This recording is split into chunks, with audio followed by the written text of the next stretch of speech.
Every conversation you have ever held has been a negotiation, not for money, not for territory, but for something far more intimate, the contents of another person's mind. From the moment you first learned to speak, you began mastering a technology so powerful that entire empires have risen and fallen on the strength of it. Words are not merely sounds strung together for the sake of communication. They are triggers, keys, levers, instruments capable of bypassing the rational mind and reaching directly into the emotional core of a human being. Most people go their entire lives never understanding this. They use language the way they use their lungs, automatically, unconsciously, without any appreciation for the extraordinary machinery at work. This book is about waking up to that machinery. It is about understanding why certain sentences make people feel instantly at ease while others create defensiveness without any apparent reason. It is about discovering why some individuals seem to naturally attract followers, close deals effortlessly, and inspire devotion, while others struggle to be heard even when their ideas are objectively superior. The difference, almost always, is not intelligence, wealth, or luck. It is language, specifically, hypnotic language, the deliberate use of words, rhythm, structure, and suggestion to guide the thinking of others in ways they rarely notice and almost never resist. The word hypnotic tends to conjure images of swinging pocket watches and subjects clucking like chickens on a stage. Set that image aside entirely. Real hypnotic influence has nothing to do with theatrical spectacle. It has everything to do with the way the human brain actually processes information. When a skilled communicator speaks, they are not simply delivering content, they are shaping the listener's internal experience, directing their attention, and planting seeds of thought that the listener will later believe they grew themselves. This is not manipulation in the dark, sinister sense of the word. It is the highest form of communication, one that respects the listener's autonomy while skillfully guiding them toward understanding, agreement, or action. Consider the last time someone convinced you of something you had been resistant to. Perhaps it was a friend who finally persuaded you to try a restaurant you dismissed. Perhaps it was a colleague who changed your mind about a strategy you'd been defending for weeks. In the moment of that shift, it likely felt natural, organic, even. You probably thought you had simply changed your own mind after careful reflection. Almost certainly, you were experiencing the effect of hypnotic language at work. Your friend or colleague used patterns of speech, framing, storytelling, and embedded suggestion that moved your mind along a path it didn't realize it was walking. This book will teach you those patterns. It draws from multiple disciplines that have independently arrived at similar truths. Clinical hypnotherapy is developed by the legendary Milton H. Erickson, whose indirect methods revolutionized the field. Neurolinguistic programming is codified by Richard Bandler and John Grinder, who studied the greatest communicators of the 20th century and extracted the patterns behind their genius. Social psychology, particularly the research of Robert Cialdini into the principles of influence, and modern neuroscience, which has begun to confirm in the language of brain scans what master communicators knew intuitively for decades. Together, these fields paint a remarkably consistent picture of how the human mind receives and responds to language, and how that understanding can be used to dramatic effect. Before we go further, a word about ethics is necessary, not as a legal disclaimer but as a genuine philosophical foundation for everything that follows.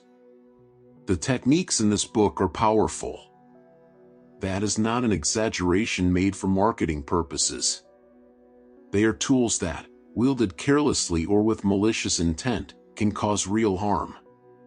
They can be used to manipulate vulnerable people, to sell things that nobody needs, to build cults of personality, and to erode the autonomy of those who trust you. The fact that you are reading these words does not make you immune to the temptation of misuse. No one is. What distinguishes an ethical practitioner of hypnotic language from a predator is not superior willpower. It is a clear and continuously examined set of values about the difference between influence and exploitation. Influence moves people toward their own genuine interests. Exploitation moves them toward yours at their expense. Keep that distinction alive as you read, and you will find that the most powerful use of everything in this book is in service of others, in your role as a leader, a parent, a teacher, a therapist, a salesperson, a friend. The structure of this book is deliberate. Each chapter peels back a different layer of hypnotic language, beginning with the foundations of how the mind processes suggestion and building toward increasingly sophisticated techniques. You will learn how to use presuppositions, assumptions buried inside sentences that the listener's mind accepts without examination.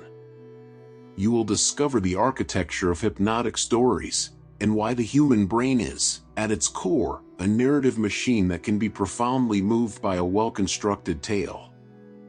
You will explore the technique of embedded commands, instructions hidden inside innocent-sounding statements that bypass resistance and speak directly to the unconscious. You will learn to pace and lead, to use sensory language that makes your words feel physically real, and to construct language patterns that feel so agreeable that disagreement becomes genuinely difficult to generate. What makes this knowledge particularly fascinating is that you do not need to be a trained hypnotist to use it. You do not need a special voice, extraordinary charisma, or years of clinical training. You need curiosity, practice, and a willingness to pay attention to the effects your words have on the people around you. The techniques presented here can be integrated into ordinary conversation without any visible sign that you are doing anything unusual. In fact, the most effective application of hypnotic language is entirely invisible. The moment someone realizes they are being guided, the spell breaks. The art lies in seamless delivery, in making the architecture of your influence feel like nothing more than a pleasant conversation. You have likely already encountered these techniques without knowing it. Every skilled politician uses them. Every great novelist employs them. Every master salesperson has internalized a version of them. Every beloved teacher applies them in the classroom without ever having studied a single page of formal persuasion theory. What those people discover through intuition and experience, you are about to learn through systematic study. The advantage of conscious knowledge over intuition is that it can be refined, adapted, and deliberately applied across every domain of your life. Once you understand the principles, you will begin to hear them everywhere, in advertising, in sermons, in the speeches of leaders who move nations, and in the quiet words of the people in your life who seem to have an almost magical ability to get what they want without ever seeming to push. By the time you finish this book, you will never hear language the same way again. That is both a gift and a mild inconvenience, because once you learn to see the architecture of influence hidden inside ordinary speech, you cannot unsee it. You will notice embedded commands in television commercials. You will feel the pull of presuppositions in political rhetoric. You will recognize the pacing and leading in the words of a skilled negotiator, the hypnotic story structure in a mentor's advice, and the subtle use of ambiguity in the sentences of someone who understands that the unconscious mind fills in blanks in highly predictable ways. This awareness is not paranoia. It is literacy, the deepest kind, the kind that reads not just words but the intentions and mechanisms behind them. Now, let's begin. The first thing you need to understand is something so fundamental that it underpins every technique in this entire book. The conscious mind is not in charge. It believes it is. It insists that it is. But the evidence, accumulated across a century of psychology and neuroscience, tells a very different story, and that story is where our journey into hypnotic language starts. Chapter 1. The Unconscious Mind. Your real audience. Imagine you are driving a car on a route you have traveled hundreds of times, perhaps the road from your home to your workplace, or the familiar path to a friend's house. You set out, and somewhere along the way your mind drifts. You begin thinking about a conversation you had yesterday, or a problem that has been nagging at you, or simply nothing at all. And then, without any conscious navigation, you arrive. You did not consciously choose each turn. You did not deliberately check each traffic light. Some part of you drove the entire journey, while the part of you that thinks of itself as you is somewhere else entirely. This is not an unusual experience. It happens to virtually every driver, every day, all over the world. And it reveals something profound and slightly unsettling about the nature of the human mind. The part of you that believes it is in charge is, for enormous stretches of time, simply a passenger. The conscious mind, that inner narrator who comments on your experiences, makes deliberate decisions, and reads these very words, is remarkable in its way. It is the seat of logic, analysis, and intentional thought. But it is also extraordinarily limited. Research in cognitive psychology has established repeatedly that the conscious mind can hold approximately 7 items of information in working memory at any given moment, give or take 2. 7. In a world of infinite complexity, the conscious mind is managing reality through a keyhole. Everything else, the regulation of your heartbeat, the coordination of the thousands of muscles required to walk across a room, the recognition of a face in a crowd, the flood of feeling that arises when you hear a piece of music you associate with a particular memory, all of it happens below the threshold of conscious awareness. The unconscious mind is not a basement. It is the entire building, and consciousness is a single room at the top. This understanding is the foundation upon which all hypnotic language rests. If you are trying to influence a person by appealing only to their conscious, rational mind, by presenting logical arguments, facts, and evidence, you are speaking to the smallest and most offended part of them. The conscious mind is a gatekeeper. It evaluates, questions, doubts, and resists. It has been trained since childhood to maintain a coherent story about the self and the world, and any information that threatens that story triggers what psychologists call cognitive dissonance, an uncomfortable mental tension that the mind resolves not by updating its beliefs, but almost always by rejecting the incoming information. This is why facts alone almost never change minds. If rational argument were sufficient, nobody would smoke, knowing the health consequences. Nobody would remain in a destructive relationship. Nobody would make the financial decisions that they routinely make against their own obvious interests.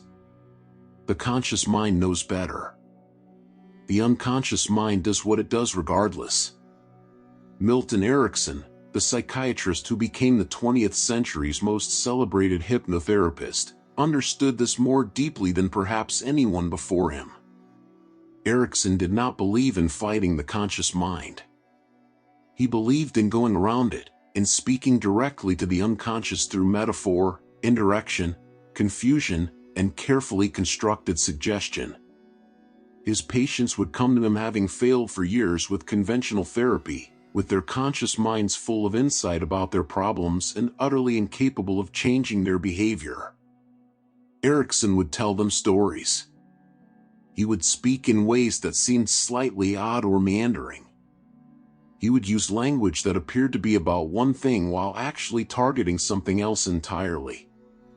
And people would change, sometimes dramatically, sometimes after a single session, because he had learned to speak to the part of the mind where change actually lives. To understand why this works, it helps to think about how the unconscious mind processes information differently from the conscious mind. The conscious mind thinks in language, in linear, sequential sentences with grammar and logic. The unconscious mind thinks in images, feelings, symbols, and patterns. It does not understand negation the way the conscious mind does. Tell yourself right now not to think about a red apple, and the first thing your unconscious mind does is generate a vivid image of a red apple in order to know what not to think about.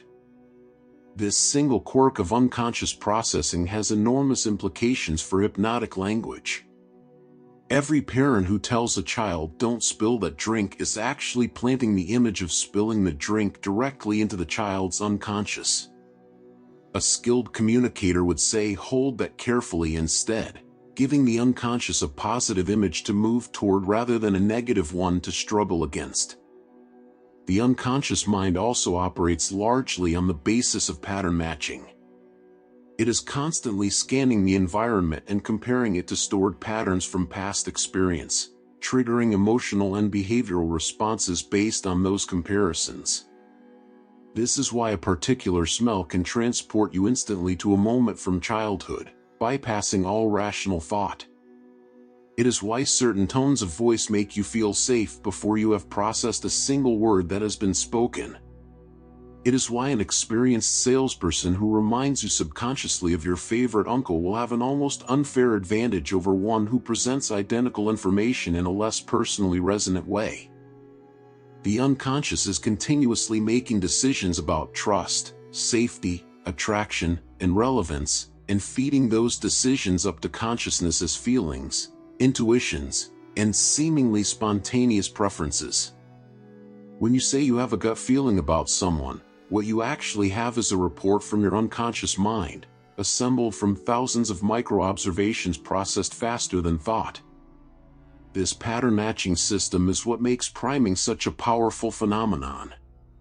In a classic series of experiments conducted by social psychologist John Bargh, participants who were given word puzzles containing words associated with old age, words like Florida, bingo, retirement, and wrinkle, subsequently walked down a corridor measurably more slowly than participants who had been given neutral puzzles. They had been primed with the concept of aging, and their unconscious minds translated that concept into physical behavior without their awareness or consent. In another famous study, participants who held a warm cup of coffee while briefly meeting a stranger rated that stranger as having a warmer personality than those who held a cold drink. The physical sensation of warmth activated unconscious associations with emotional warmth, and those associations colored their perception of a human being they had just met. This is not a metaphor. This is the mechanism by which hypnotic language works. Words activate unconscious associations. Those associations shape feelings and perceptions, and those feelings and perceptions drive behavior. What this means practically is that every word you choose is a prime. Before you have finished your sentence, the unconscious minds of your listeners are already being shaped by the words you have already used. A lawyer who says the defendant did not steal the money has already placed the concept of theft in every juror's mind. A manager who opens a performance review with "I know this might be hard to hear" has already primed their employee for defensiveness and emotional pain. A salesperson who asks "You're not worried about the price, are you?" has just inserted the concept of price worry into a conversation where it might not have existed before. Each of these is a failure of hypnotic language awareness, an accidental priming in the wrong direction. The practitioner of hypnotic language becomes acutely conscious of the unconscious images activated by every phrase they choose, and selects their words accordingly. There is another characteristic of the unconscious mind that hypnotic communicators leverage with particular skill. It is almost constitutionally incapable of ignoring an open loop. Psychologists call this the Zygarnik effect, named for the Russian researcher Bluma Zygarnik, who discovered in the 1920s that waiters had far better memory for orders that had not yet been completed than for orders they had already delivered. The unconscious mind holds open, incomplete tasks in active memory, creating a gentle but persistent tension until they are resolved.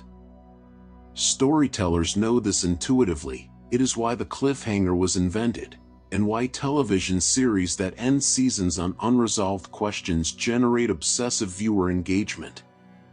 Hypnotic communicators use this principle by opening questions and narrative threads in conversation that the listener's unconscious mind will continue to process long after the conversation has ended, often arriving at the conclusion the communicator intended as though it were their own independent insight. Perhaps the most important thing to understand about the unconscious mind as an audience is that it is profoundly social and relational. Human beings evolved in small groups where belonging meant survival and rejection meant death. The unconscious mind is therefore exquisitely sensitive to signals of inclusion, acceptance, status, and threat within the social environment. It registers micro-expressions on faces in fractions of a second. It detects incongruence between words and tone of voice with disturbing accuracy. It responds to the emotional state of those around it through a neurological process called mirroring, in which the brain simulates the internal states of others as a means of predicting their behavior. A communicator who understands this knows that what they feel internally while speaking is not private. It leaks constantly into their tone, their timing, their body language, and their word choices, and the unconscious minds of their listeners are reading that signal continuously, often more accurately than the speaker realizes. This is a counterintuitive implication that separates truly skilled hypnotic communicators from those who merely know the techniques. The most powerful thing you can do to influence the unconscious mind of another person is to manage the state of your own unconscious mind first. If you are anxious while attempting to project confidence, the incongruence will register. If you are contemptuous while attempting to project warmth, it will be felt. If you are distracted while attempting to generate a sense of deep connection, the listener will feel somehow unsatisfied without knowing why. The unconscious mind of your audience is running a continuous authenticity check on everything you transmit, and it is very good at its job. This is not an argument against technique. Technique is essential, and you will learn a great deal of it in the chapters ahead. It is an argument for developing genuine states of presence, curiosity, and positive intent that give your technique a living foundation to stand on. So before you attempt to speak to the unconscious minds of others, the first practice is to begin listening to your own. Start paying attention to the automatic responses, associations, and feelings that arise in your own mind throughout the day. Notice the images that certain words generate. Notice the physical sensations that accompany your emotional states. Notice the gap between what you consciously intend in a conversation and what you actually feel in your body while having it. This self-observation is not self-absorption, it is training. The better you understand the workings of your own unconscious, the more accurately you can map the unconscious terrain of others, and the more precisely you can construct the language that moves through that terrain without resistance. The unconscious mind is not your enemy, and it is not a simple machine that can be hacked with a few clever phrases. It is a vast, elegant, extraordinarily sophisticated system that evolved over millions of years to keep human beings alive, connected, and capable. What hypnotic language does is not override that system, it works with it, speaks its native language, and invites it toward outcomes that serve both parties. That is the spirit in which everything that follows should be understood. You are not learning to hijack a brain. You are learning to have a conversation with the deepest and most powerful part of a person, the part that, in the end, makes all the decisions that matter. With that understanding firmly in place, we can begin to examine the specific tools of that conversation, starting with one of the most elegant and invisible, the art of the presupposition. Chapter 2. Presuppositions. Assumptions that bypass resistance. There is a question that has been used by salespeople, therapists, lawyers, and politicians for as long as language itself has existed, and it goes something like this: when would you like to schedule your first appointment?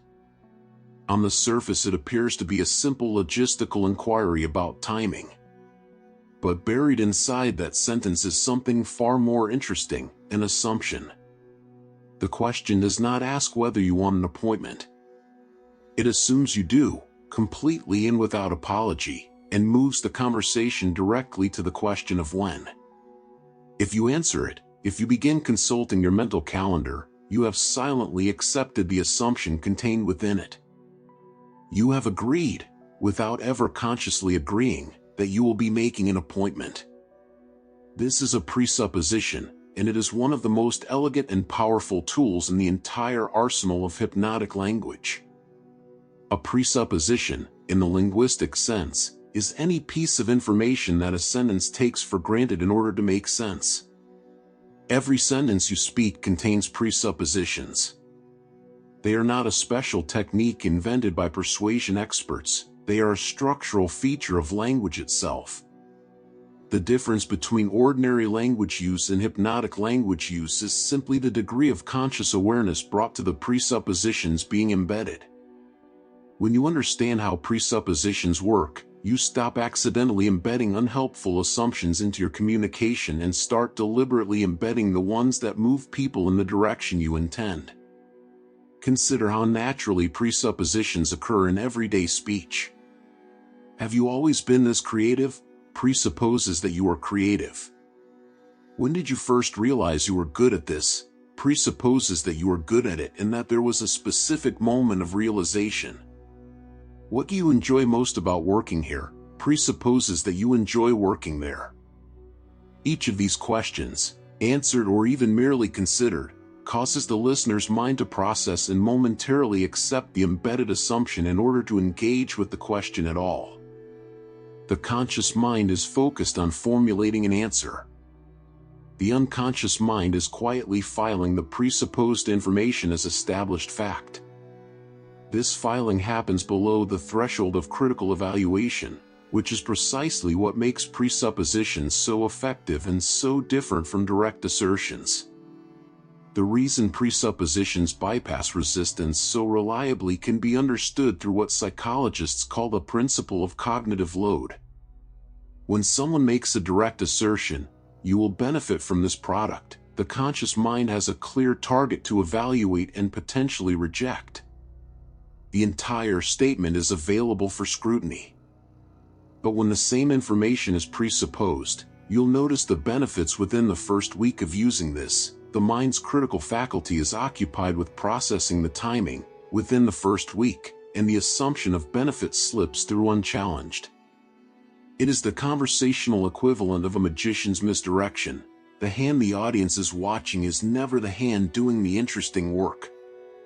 There are several distinct categories of presupposition that skilled communicators use, each with its own particular character and application. Existence presuppositions assume that something or someone exists. Your natural ability to learn quickly will serve you well here. Presupposes that you have a natural ability to learn quickly, whether or not this has been established. The listener rarely stops to question whether the assumed quality exists. Instead, they search their experience for evidence of it, unconsciously trying to confirm the presupposed reality. This is a profoundly different cognitive process from being told you learn quickly and choosing whether to agree or disagree. The presupposed version is already inside the frame before critical evaluation has a chance to engage. Change of state presuppositions are another category with particularly rich applications. These embed the assumption that a change has already occurred or is inevitably occurring. Words like continue, stop, still, anymore, and yet are the grammatical markers of this category. You can continue to build on that confidence presupposes that the confidence already exists and has been growing. Have you stopped worrying about that yet? Presupposes that the worrying will stop, the only question is timing.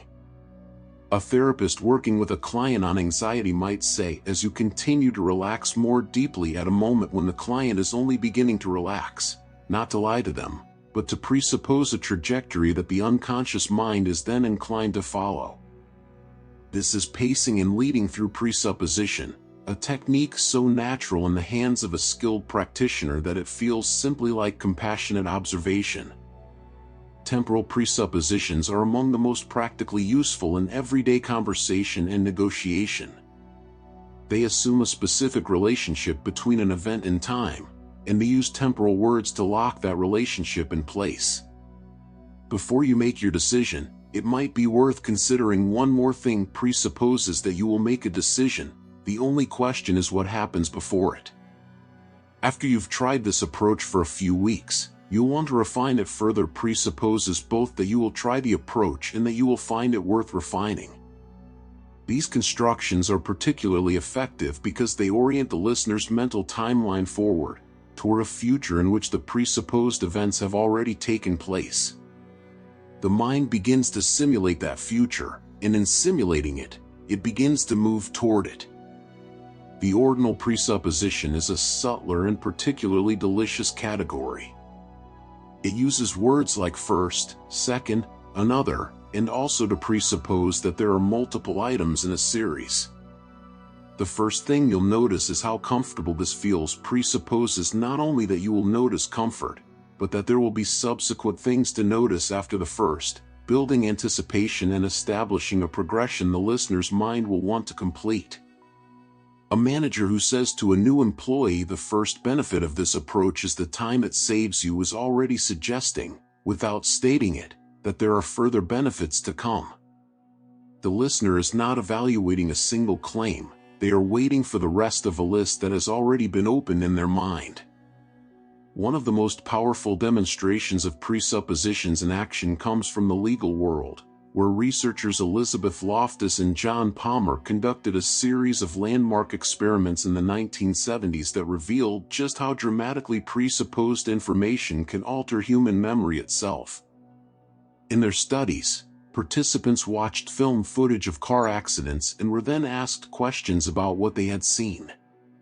Some participants were asked how fast were the cars going when they smashed into each other, while others were asked the identical question with contacted in place of smashed. Not only did the smashed group estimate significantly higher speeds, they were also significantly more likely, in a follow-up session a week later, to report having seen broken glass at the scene of the accident, despite the fact that no broken glass appeared in the film. The word smashed had presupposed a violent collision, and that presupposition had altered the memories of adult witnesses to an event they had observed directly. If a single word embedded in a question can rewrite a memory, consider what deliberately constructed presuppositions, deployed consistently over time, might do to shape someone's sense of their own identity, capabilities, or relationship to the future. Used with positive intent, this capacity is remarkable. Parents who consistently presuppose capability in their children, who say "show me how you solved that" rather than "did you manage to solve it," are participating in the construction of a child's self-image at a neurological level. Teachers who presuppose curiosity, "what's the part of this subject you're most curious about," rather than "do you find this interesting," are not merely asking different questions. They are building different minds. Coaches, mentors, and therapists who have mastered the art of positive presupposition find that their clients begin to inhabit the assumed realities, not because they have been deceived, but because the mind has a profound tendency to align itself with the frames it is placed inside. In sales and negotiation, presuppositions work by moving the conversation past the threshold question of whether and into the entirely more productive territory of how, when, and which. The amateur salesperson argues for the value of their offering. The skilled one assumes that value has been accepted and focuses their questions on implementation. Would you prefer to start with the standard package or go straight to the premium? Does not ask whether the customer wants to buy. It assumes they do and focuses attention on the choice between options. This technique, known in sales training as the alternative close, is a presupposition engine disguised as a customer service question. It works because both choices confirm the purchase, and answering either one commits the customer to the presupposed frame. The question is not dishonest, it is simply structured to make agreement the path of least cognitive resistance. It is worth pausing here to address the ethical dimension of presuppositions specifically, because they are among the techniques most susceptible to misuse. A presupposition that serves the genuine interests of the listener, that presupposes capability, growth, enjoyment, or positive outcome is a gift. A presupposition that serves only the interests of the speaker at the expense of the listener, that presupposes need, fear, obligation, or commitment where none exists, is a form of coercion dressed in grammatical clothing. The difference is not always immediately obvious, which is why it requires constant self-examination. Ask yourself, before deploying any presupposition, if this person becomes aware of the assumption I am embedding, will they feel served or manipulated? If the honest answer is manipulated, find a different approach. The techniques in this book are most powerful when they are aligned with genuine goodwill, and most dangerous, both ethically and practically, when they are not. To begin training yourself in the use of presuppositions, start with observation rather than application. For the next week, listen to the conversations around you with specific attention to the assumptions embedded in the language people use. Notice how advertising almost never asks whether you want something. It presupposes desire and addresses logistics. Notice how skilled interviewers presuppose engagement. What did you find most interesting about this role, rather than do you find this role interesting? Notice how great teachers presuppose understanding just ahead of where the student currently is, gently pulling comprehension forward. Notice, too, the accidental negative presuppositions, the manager who asks you're not having trouble with this, are you, and thereby plants the concept of trouble, or the friend who says I hope this doesn't upset you and activates the very emotional response they were hoping to avoid. Once you have trained your ear to hear presuppositions, begin experimenting with deliberate construction. Take any direct statement you would normally make and ask yourself, how would this sound if the information I want the listener to accept were presupposed rather than asserted? I think you could be more confident in these situations because as you become more confident in situations like these, you'll find your options multiply. This product is effective becomes what you'll notice first is how quickly the results appear. The shift is subtle in construction and profound in effect. The listener's mind is no longer being asked to evaluate a claim. It is being invited into a frame in which the claim is already true, and then asked to explore what that truth looks and feels like. From inside that frame, resistance becomes not only unnecessary but grammatically awkward. And that is precisely where you want to be. Chapter 3. Embedded Commands. Instructions hidden in plain sight. In 1958, a researcher named James Vickery made a sensational claim that would grip the public imagination for decades. He announced that he had flashed the words "eat popcorn" and "drink Coca-Cola" on a movie screen at a New Jersey cinema during regular film screenings, displayed so briefly, at 1/3000th of a second, that no viewer consciously registered them. He reported that popcorn sales had increased by nearly 58% and Coca-Cola sales by nearly 19%. The story exploded into public consciousness, generating widespread fear about subliminal advertising and invisible manipulation. Governments considered legislation. Broadcasters issued bans. The public was riveted and horrified. There was only one problem. Vickery had fabricated the entire study. When pressed to replicate it, he could not. The specific phenomenon he described, invisible flashes commanding behavior, turned out to be a myth. But the idea it was built on, the idea that instructions can be delivered to the mind in ways that bypass conscious detection, is not a myth at all. It is entirely real. It simply works through language rather than optical illusion, and it has a name, the embedded command. An embedded command is an instruction concealed within a larger sentence in such a way that the conscious mind processes the sentence as a whole while the unconscious mind registers and responds to the instruction within it.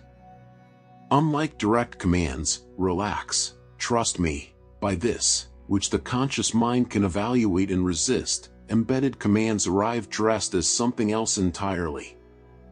They might be hidden inside a question, a statement about someone else, or a piece of apparently neutral description. The listener's critical faculty is engaged with the surface meaning of the sentence, and the command slips past it the way a small fish slips through a net designed for larger catches. The technique was first systematically documented by Richard Bandler and John Grinder as they studied Milton Erickson's hypnotic language, and what they found was that Erickson used embedded commands so naturally and continuously that his patients were receiving dozens of behavioral instructions per session without ever consciously registering a single one. The mechanics of how embedded commands work are surprisingly straightforward once you see them. The key is that the unconscious mind processes language in chunks, extracting meaning from sequences of words regardless of their grammatical context. When you hear the sentence, "I'm not going to tell you to relax right now," your conscious mind processes a negation. You are not being told to relax. But your unconscious mind has already extracted the command sequence "relax right now" and begun to process it as an instruction. The negation wrapper is a conscious mind construct. The unconscious doesn't navigate negation the way the logical mind does. This is the same principle we encountered in the previous chapter when discussing the unconscious mind's inability to process "don't think of a red apple" without first generating the image. Embedded commands exploit this feature of unconscious processing with surgical precision. The most elegant delivery mechanism for an embedded command is the apparently innocent statement about another person or a general observation about the world. Erickson was a master of this. Rather than telling a patient to enter a trance, he might tell them a story about another patient, a completely fictional one, who found that as they sat comfortably in that chair, they could begin to let go of the tension they had been carrying. The patient listening to this story would unconsciously register the commands "sit comfortably," "let go," and "release tension" and begin to follow them, all while consciously following a story about someone else. The beauty of this delivery is that it provides complete deniability. The speaker is not telling you to do anything. They are merely sharing an anecdote. Your unconscious mind has other ideas. In practice, embedded commands are delivered through three primary mechanisms. The first is negation, which we have already touched on. You don't have to feel excited about this yet. Embeds feel excited. I'm not asking you to make a decision today. Embeds make a decision. Nobody is telling you to trust this process. Embeds trust this process. The negation provides the conscious mind with something to agree with. Of course, nobody is forcing a decision. Of course, excitement isn't required, while the unconscious receives the positive instruction contained within. This technique is particularly effective with resistant or skeptical listeners, precisely because the negation wrapper validates their resistance even as the command beneath it works against it. The second delivery mechanism is the quotation frame, in which the embedded command is attributed to someone else, real or fictional. A mentor of mine once told me, "Feel the possibility before you analyze it." My most successful clients always say, "Commit fully and adjust as you go." There's an old saying in this field, "Trust the process." In each of these, the command is technically coming from a third party, the mentor, the clients, the unnamed originators of the old saying. The speaker is merely reporting. But the unconscious mind does not keep track of who issued the command. It simply receives "feel the possibility," "commit fully," and "trust the process" as instructions and begins to process them accordingly. Politicians use this constantly when they say things like, "The people of this country are saying, enough is enough." They are delivering their own message while attributing it to an unimpeachable source. The third and most sophisticated delivery mechanism is tonal marking, a technique that elevates embedded commands from a linguistic trick to a genuine art form. In spoken communication, an embedded command can be highlighted for the unconscious without the listener consciously noticing by shifting the tone, pace, or volume of the voice slightly when delivering the command words. The shift is subtle enough that the conscious mind registers it only as natural variation in speech. But the unconscious mind, which is attuned to prosodic signals with extraordinary sensitivity, registers the marked words as standing out from their context and files them separately. Milton Erickson, who had limited mobility due to childhood polio and spoke largely from a chair, was a virtuoso of tonal marking. Transcripts of his sessions look like fairly ordinary conversations. Recordings reveal a continuous architecture of tonal shifts that gave his language a completely different structure at the level the unconscious was receiving. In written communication, tonal marking can be approximated through italics, strategic punctuation, or sentence rhythm. A sentence like "Some people find that when they read carefully, they remember everything" uses rhythm and italics to mark "remember everything" as standing apart. Advertising copy has used this technique for decades, sometimes clumsily and sometimes with considerable skill.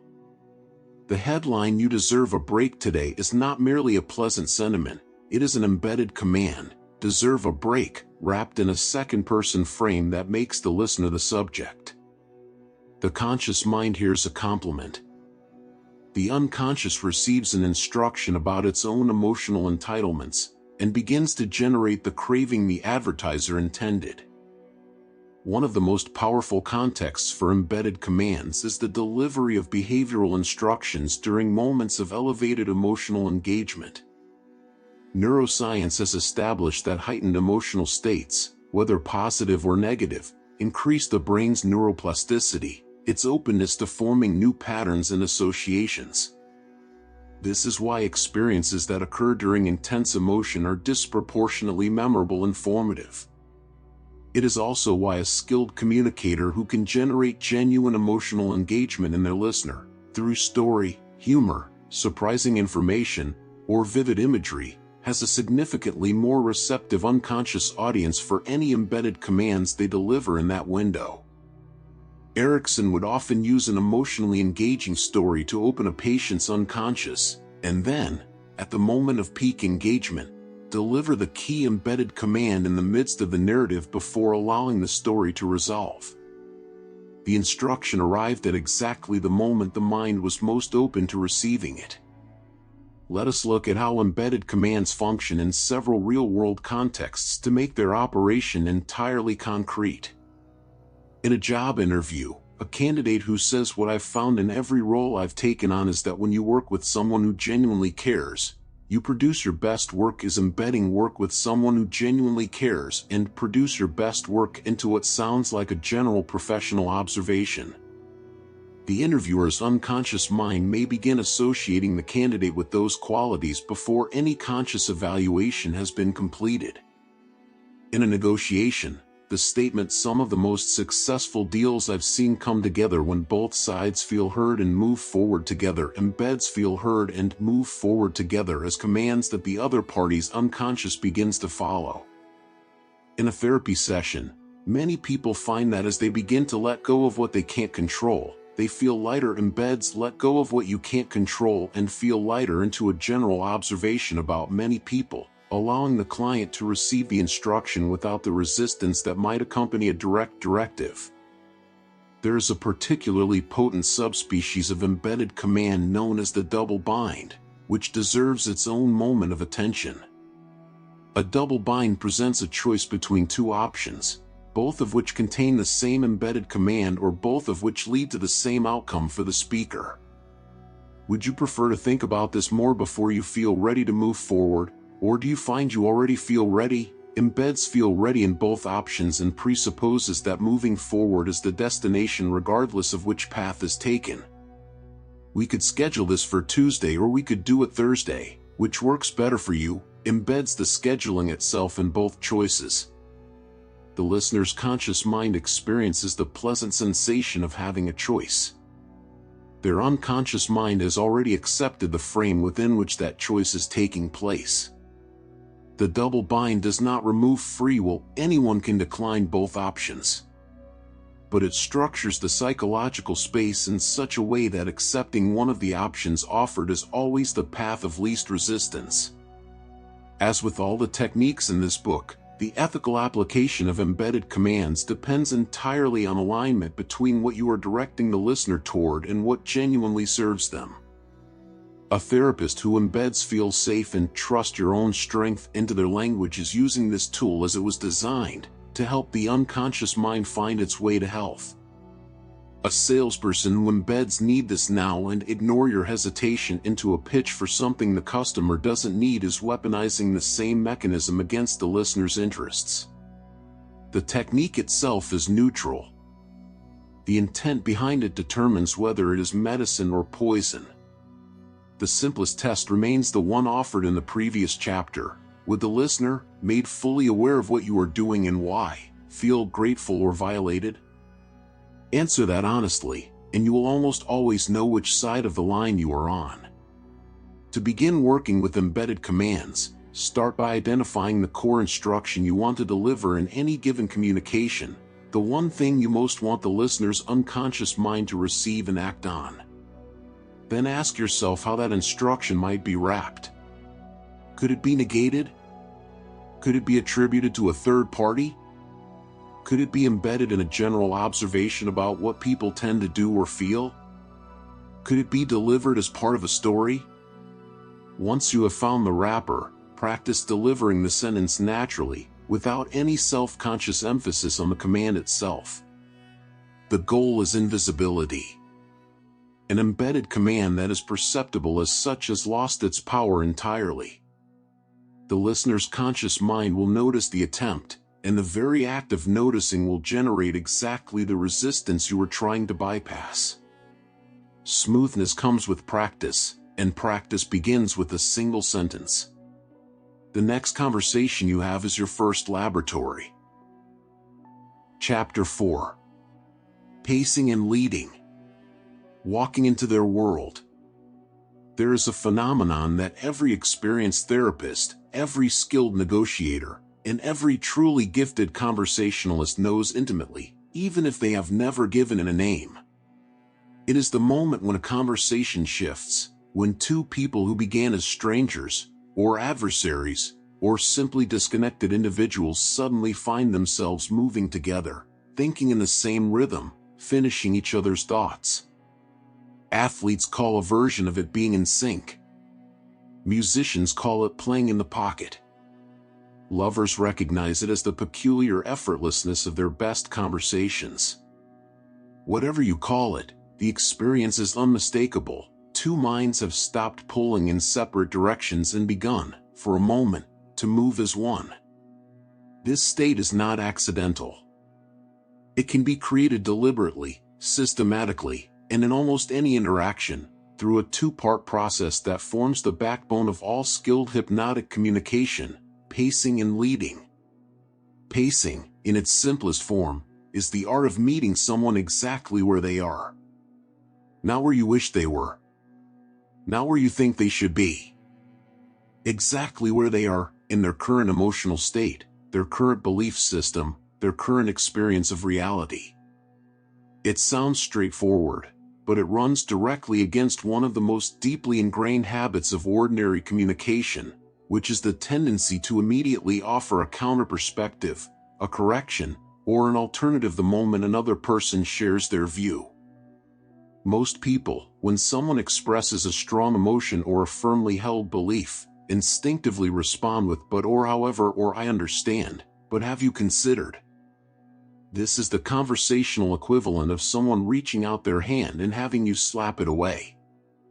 The other person's mind registers the rejection, the walls go up, and the possibility of genuine influence, not coercion, but actual mind meeting, evaporates.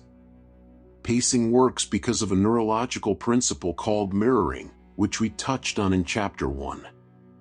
When you accurately reflect another person's experience back to them, when you demonstrate, through your words, your tone, and your body, that you have genuinely understood their current reality, something remarkable happens in their brain. The threat response that would normally be triggered by the presence of a potentially opposing viewpoint is suppressed.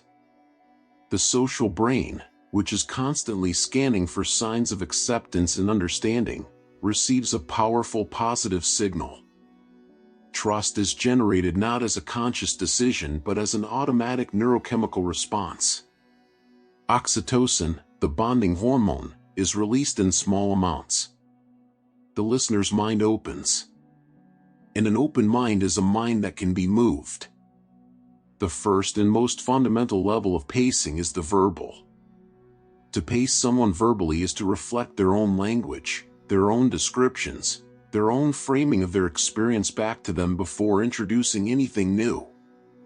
If someone describes their situation using the word stuck, you use the word stuck too, not blocked or constrained or limited, all of which might be synonyms in a dictionary but which are different words in the listener's internal vocabulary. Each person has a highly specific private language for their experience, and when you use their words rather than your own substitutes, the unconscious mind receives a profound signal: this person understands me. They are in my world. They can be trusted. Therapists trained in Rogerian person-centered approaches have used this principle for decades under the name reflective listening, and the research supporting its effectiveness in building therapeutic rapport is overwhelming. But its applications extend far beyond the consulting room. Consider how a skilled manager might pace a frustrated employee. The employee comes in saying, "I feel like nothing I do here is ever good enough. Like the goalposts keep moving and I'm always chasing something I'll never catch." An ordinary manager might respond, "I hear your frustration, but actually your performance reviews have been strong, and we really do appreciate what you contribute." This response, however well-intentioned, paces nothing. It immediately contradicts the employee's stated experience and offers a counter-narrative the employee is not yet ready to receive. A manager who understands pacing might respond, "So it sounds like no matter how hard you push, the finish line keeps moving, and that's genuinely exhausting." This response adds nothing new and changes nothing. But the employee's nervous system registers it as understanding, as safety, as the experience of being truly heard. From that place, and only from that place, the conversation can now move somewhere productive. Physical pacing is subtler and, in many ways, more powerful than verbal pacing, because it operates almost entirely below the threshold of conscious awareness.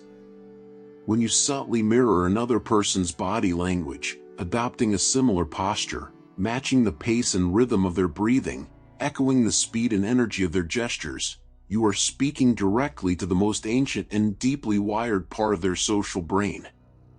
Research by psychologist Frank Bernieri at Oregon State University demonstrated that people rate interactions as more positive, more connected, and more satisfying when unconscious postural mirroring is taking place, without being able to articulate why. Studies in negotiation contexts have found that subtle physical mirroring leads to significantly better outcomes for both parties. Even in brief encounters, a salesperson who mirrors a customer's body language closes more sales, earns higher satisfaction ratings, and is remembered more positively, all without the customer ever noticing that any mirroring occurred. The critical word in all of this is subtle. Overt mirroring, the kind where you consciously and immediately copy every gesture in obvious real time, is perceived as mockery or, if the person is perceptive enough, as manipulation. The goal is not to become a mirror but to gradually synchronize, the way two pendulums on the same wall will naturally entrain to the same rhythm over time through the invisible medium of vibration. You match their overall energy level, not each specific gesture. You breathe at a similar rate, not in lockstep. You adopt a posture that shares the general orientation of theirs, open if they are open, more contained if they are contained, without becoming a photocopy. Done well, the other person has no conscious awareness of what is happening.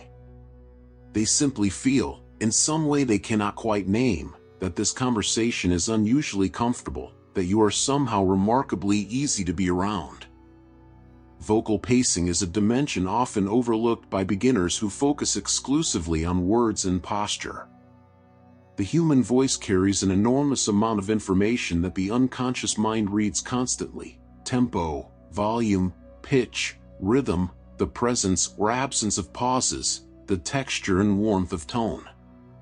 When you pace someone's vocal qualities, speaking at roughly their speed when they are speaking quickly, slowing when they slow, lowering your volume when they become quiet, matching the general energy and warmth of their tone. You are creating a sonic environment that feels safe and familiar to their unconscious. You are, in a very real sense, speaking their native sound. A person who speaks slowly and thoughtfully feels slightly abraded by someone who responds with rapid-fire energy, even if the content of the response is exactly what they needed to hear. The delivery has broken the connection before the message had a chance to land. Once you have established genuine pace, and this is the piece that most treatments of this subject rush past, leading becomes remarkably effortless. Leading is the second half of the process. Having matched where the person is, you begin to gradually shift your own state, language, or direction, and the person follows. This is not metaphor. It is a documented neurological process. Once entrainment has been established between two nervous systems, changes in one system propagate into the other. The follower experiences the shift not as being led but as a natural, internally generated movement in a new direction. This is the essential magic of the technique. The person who has been led almost never feels led. They feel as though they arrived at the new place themselves. Their autonomy is intact. Their agency is unquestioned. And yet they are somewhere entirely different from where they started. To make this concrete, imagine a friend who comes to you in a state of high anxiety about a decision they need to make. They are speaking quickly, their thoughts are racing, their body is tense. If you immediately respond in a calm, slow, measured tone, however well-intentioned, you will create a jarring mismatch that the anxious person's nervous system will register as disconnection. They will feel, obscurely, that you do not understand the urgency of their situation. Instead, you match their energy initially, your pace quickens slightly, your voice takes on some of their urgency, your posture reflects their forward lean. You say, in their rhythm, so there's a lot happening at once and it feels like you need to get this right and there isn't much time. They feel met. Now, gradually, over the next several exchanges, you begin to slow. Your sentences lengthen. Your breathing becomes more measured. Your voice drops slightly in both speed and volume. And in most cases, if the pacing was genuine, the other person's nervous system follows yours. They slow. Their breathing shifts. The anxiety does not vanish, but its grip loosens, and the thinking that was impossible in that tightly wound state becomes available. You have led them to a calmer place, and they experience it as their own arrival. The applications of pacing and leading extend across every domain of human influence. In sales, the technique appears as agreement stacking, the process of beginning with a series of statements the prospect can only agree with, pacing their current reality precisely and generously, before introducing the new direction. You've been looking for a solution to this problem for a while. You've tried a couple of things that haven't quite worked. You want something that will actually stick this time. Each statement matches where the person is. The mind, having agreed 3 times in a row, has established a neurological pattern of agreement. The 4th statement, the lead, arrives in a brain already primed to say yes. In leadership, pacing appears as acknowledging the genuine difficulty of a situation before proposing a path through it. In teaching, it is beginning where the student's understanding actually is, rather than where the curriculum says it should be. In conflict resolution, it is the full and genuine acknowledgement of the other party's perspective before a single word of your own position is offered. There is a form of pacing that operates at a deeper level than any of the above, and it may be the most powerful of all, pacing a person's values, identity, and worldview. Every person has a set of core beliefs about who they are and what matters. When you communicate in ways that reflect and honor those core beliefs, when your language implicitly acknowledges what the other person holds sacred about themselves and the world, You create a resonance that goes far beyond rapport. You create alignment at the level of identity. A message that arrives inside the frame of someone's existing values does not feel like an external intrusion. It feels like a confirmation, a deepening, an invitation to be more fully who they already are. This is why the most effective political speeches, the most beloved teachers, and the most deeply trusted leaders share a common quality. They speak as though they are channeling the listener's own deepest beliefs back to them. They do not feel like they are persuading you. They feel like they are finally saying what you always knew. The practice of pacing and leading begins with a commitment to genuine curiosity about the inner world of whoever you are with. It requires, at its foundation, a sincere interest in understanding where another person actually is, not as a tactic, but as a human act.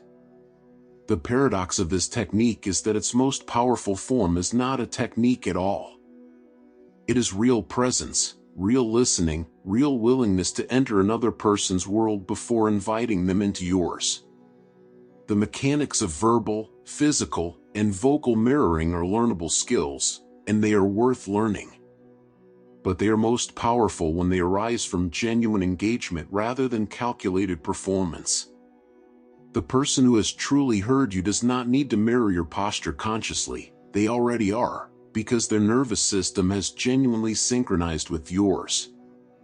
That is the master level of pacing and leading, and it is available to anyone willing to become, for the duration of a conversation, entirely and genuinely interested in another human being. Chapter 5. The Language of Stories. How Narrative Hijacks the Mind. In 1944, two psychologists at Smith College named Fritz Heider and Marianne Simmel showed participants a short animated film lasting less than 2 minutes.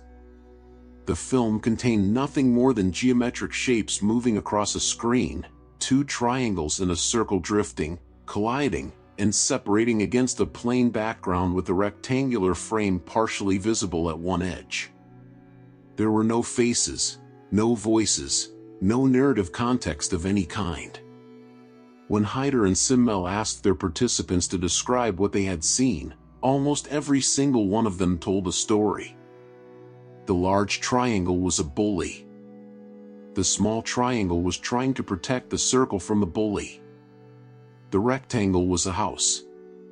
The circle was frightened and eventually escaped. Participants described emotions, intentions, personalities, and moral judgments about shapes on a screen that had no emotions, no intentions, no personalities, and no moral qualities whatsoever. The human mind had taken raw visual data and, almost instantaneously and entirely involuntarily, converted it into narrative. This experiment did not reveal something unusual about human perception. It revealed something fundamental about human cognition. The brain does not experience reality directly. It experiences stories about reality. Narrative is not a communication format. It is the operating system of the human mind.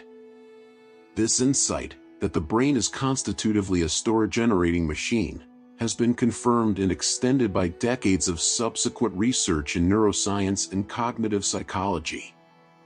The neuroscientist Michael Gazzaniga, through his landmark split brain studies, identified what he called the interpreter, a module in the left hemisphere of the brain whose function is to generate explanatory narratives for everything that happens, including events caused by the right hemisphere that the left hemisphere has no actual knowledge of. In his experiments, patients whose corpus callosum had been severed would perform an action triggered by a signal sent exclusively to their right hemisphere, and the left hemisphere, which had received no signal and had no information about why the action had occurred, would immediately invent a plausible-sounding explanation and report it with complete confidence. The brain cannot tolerate unexplained events. It will fabricate a story rather than sit with uncertainty. This is not a design flaw. It is the very mechanism by which human beings navigate a complex world, by continuously constructing narrative frameworks that make experience coherent and actionable. And it is the mechanism that hypnotic storytelling exploits with extraordinary effectiveness. When you deliver information as a direct statement, the listener's brain processes it analytically. It evaluates the claim, searches for contradicting evidence, considers the source, and makes a conscious judgment about whether to accept or reject it. This is the critical faculty in full operation, and for anyone attempting to influence thought or behavior, it is the primary obstacle. But when you deliver the same information wrapped inside a story, something fundamentally different happens. The analytical brain does not evaluate narrative the same way it evaluates propositional statements. Instead, it does something that researchers call narrative transportation. It enters the story world. Attention narrows. The outside environment recedes. The internal simulation of the story's events activates the same neural regions that would be activated by experiencing those events in reality. And critically, while the mind is inside the story, the critical faculty is largely suspended. You do not pause a novel to evaluate whether the protagonist's emotional response is logically consistent with their stated goals. You feel what they feel, and in feeling it, you are changed by it. The psychologists Melanie Green and Timothy Brock coined the term narrative transportation in a 2000 paper that has become one of the most cited in the persuasion literature. In their research, they demonstrated that the more fully a reader was transported into a narrative, measured by how much they lost themselves in the story, how vivid their mental imagery was, and how emotionally engaged they became, the more their attitudes and beliefs shifted in the direction implied by the story, and the less they generated counter-arguments against the story's implicit message. In a particularly striking finding, they discovered that factual errors embedded in fiction were more likely to be accepted as true by highly transported readers than by those who remained less engaged. The story did not need to be true to be believed. It needed to be compelling. This is not an indictment of human intelligence. It is a description of how the mind allocates its resources. When you are inside a story, your cognitive energy is devoted to simulation, not evaluation. The story has redirected your mental processing, and in doing so, it has made you temporarily permeable to its content in a way that direct argument never could. Milton Erickson built his entire therapeutic practice around this principle. Rather than confronting his patients' problems directly, rather than analyzing, interpreting, and arguing, he told them stories. He told stories about farmers and plants, about children learning to walk, about the particular way a young boy learns to print letters before he learns cursive, about the way a tomato plant grows toward the light without knowing what light is or why it is moving toward it. On the surface, these stories appeared tangential, sometimes even confusing. That confusion was intentional. By keeping the conscious mind occupied with the puzzle of what the story meant, Erickson created space for the deeper message, the therapeutic payload embedded in the metaphor, to reach the unconscious directly, without triggering the defenses that the patient had spent years constructing around their problem. The patient who could not talk about their fear of failure without becoming defensive could listen, without any defenses engaged, to a story about a young athlete who kept falling off their bicycle and discovered that each fall taught them something the successes never could. The structural architecture of a hypnotic story differs subtly but importantly from the structure of ordinary narrative. Ordinary stories move in a linear sequence: situation, complication, resolution. This is satisfying, but it delivers its meaning consciously and explicitly. The listener knows what the story means because the meaning is presented to the surface mind. Hypnotic stories, by contrast, tend to operate through what Erickson called the interspersal technique and what narrative theorists call implicit meaning. The message is carried by the events and images of the story rather than stated in its conclusion. The meaning is felt before it is understood, and in some of the best hypnotic stories, it is never explicitly understood at all. It simply does its work at the level of imagery and emotion and leaves the listener with a changed relationship to their experience, unable to quite articulate what shifted or when. There are several specific structural elements that make a story hypnotically effective. The first is sensory vividness, the degree to which the story generates rich, specific, multisensory imagery in the listener's mind. The more senses are engaged, the deeper the transportation. He walked into the room is a sentence. He pushed open the heavy oak door and felt the warm, slightly stale air of the library close around him, carrying the smell of old paper and the distant sound of rain on high windows is a portal. Every additional sensory detail is a strand of the web that draws the listener further into the story world and further from the analytical distance from which criticism is possible. The novelist's art and the hypnotist's art converge precisely here. Both know that the body is the route to the unconscious, and that the body is reached through sensory language. The second element is emotional truth, the degree to which the story accurately reflects the felt experience of its subject matter. A story about grief that captures grief accurately does not merely inform the listener about grief. It activates their own experience of grief, their memories, their bodily sensations, their particular relationship with loss, and uses that activation as an amplifier for whatever message the story carries. This is why the most effective hypnotic stories are not necessarily dramatic or unusual. Often the most powerful stories are about ordinary things rendered with exceptional precision, the exact quality of the silence after an argument, the specific texture of relief when a long-feared thing finally happens, the precise mixture of pride and sadness in watching a child walk away into independence. When a listener recognizes their own experience in your story, the boundaries between your story and their life momentarily dissolve, and whatever meaning your story is generating becomes their own meaning. It is no longer something they were told. It is something they remember. The third element is the strategic use of the open ending or unresolved question. As we established in Chapter 1, the unconscious mind cannot comfortably close an open loop.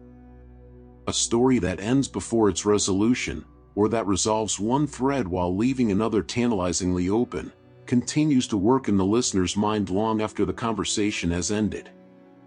Erikson would often begin a story, leave it unresolved, and begin another, leaving both threads open while he delivered his therapeutic message through the imagery of the second narrative.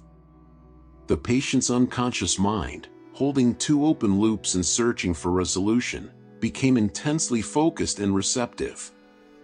The resolution Erikson eventually offered, or sometimes never explicitly offered, allowing the patient's unconscious to generate its own, arrived in a mind that had been primed by sustained open-loop tension to receive and integrate it deeply. The practical applications of hypnotic storytelling are vast and extend into every domain where human influence matters. In leadership, the leader who can tell the right story at the right moment moves an organization in ways that no memo or strategic framework ever could. When Howard Schultz returned to Starbucks in 2008, he did not issue a strategy document about brand revitalization. He told stories about the smell of fresh coffee that had been lost when the company switched to automated machines, about the particular feeling of a neighborhood coffee shop that knew your name, about what Starbucks had meant to him before it became an abstraction. He was not describing a business strategy. He was activating a shared emotional memory, transporting his audience back to an experience they had actually had, and making the direction forward feel not like a new initiative but like a return to something real. The strategy followed the story. It had to, because the story was what made the strategy legible. In personal communication, in the conversations we have with the people closest to us, hypnotic storytelling appears most often as the well-chosen anecdote shared at exactly the right moment. The parent who wants to teach their teenager about the consequences of dishonesty and chooses to tell them a true story about a time they were dishonest and what it cost them is doing something qualitatively different from the parent who delivers a lecture on integrity. The lecture is received by the conscious mind, evaluated, and in most cases rejected by a teenager who is neurologically primed to resist parental authority. The story bypasses that resistance entirely. The teenager receives a model of human experience, fallibility, consequence, self-knowledge, that their own developing identity can try on, examine, and ultimately integrate in a way that feels like their own discovery rather than an imposed lesson. To develop your capacity as a hypnotic storyteller, begin by building what might be called a story library, a collection of personal experiences, observed situations, and remembered tales that carry the emotional and experiential textures you most frequently need to evoke. For each story, identify its core experiential truth, the specific felt quality that it conveys. Then practice stripping it of everything inessential and amplifying its sensory and emotional precision. The best hypnotic stories are not long. They are dense with specific imagery, accurate emotion, and a structural architecture that carries the listener somewhere they did not entirely expect to go. Practice telling them aloud, because the voice is an instrument that the written description of a story cannot fully capture, and because the act of telling reveals very quickly which details are doing genuine work and which are merely filling space. Every story you tell is a draft of a better story. Every listener's response is information about what the story is actually doing in a mind other than your own. Pay close attention to both, and you will find that the most powerful tool in the entire hypnotic language arsenal is one you have been using, in rudimentary form, since you were old enough to say the words, "Let me tell you what happened." Chapter 6. Sensory Language and Anchoring. Close your eyes for a moment, or simply pause, and follow this instruction in your mind. Think of a lemon. Not the word lemon. The actual object, its waxy, slightly dimpled yellow skin, cool and firm under your fingers. Now imagine cutting it in half. Notice the spray of fine mist as the knife breaks the surface tension. Smell the sharp citrus bite rising from the exposed flesh. Now bring one half to your lips and take a slow, deliberate bite. If you follow that instruction with any degree of attention at all, something happened in your body that had nothing to do with a real lemon. Your mouth may have filled with saliva. Your jaw may have tensed slightly. You may have felt a faint puckering sensation across your cheeks. Your nervous system responded to a collection of words as though they described a real sensory experience, because to the unconscious mind, which cannot reliably distinguish between a vividly imagined event and an actual one, they did. This is not a parlor trick. It is a window into one of the most important principles of hypnotic language. The mind lives in the body, and the body can be reached through words. The connection between language and sensory experience is not merely metaphorical. Neuroimaging research has repeatedly demonstrated that reading or hearing words with strong sensory associations activates the same neural regions involved in actual sensory processing. When subjects read the word cinnamon, their olfactory cortex shows measurable activation. When they read about kicking a ball, the motor cortex responds. When they encounter emotionally loaded language, the amygdala fires. The brain does not cleanly separate the experience of words from the experience of the things those words describe. Language is, for the nervous system, a form of experience, and sensory language, language that is rich with specific physical detail, is a far more powerful form of experience than abstract language, because it engages the brain at a deeper and more neurologically distributed level. Abstract language, words like value, efficiency, synergy, opportunity, activates only the language centers. Sensory language activates the whole brain. And the whole brain engaged is a person who is truly present, truly moved, truly receptive. This distinction between abstract and sensory language runs through every domain of skilled communication.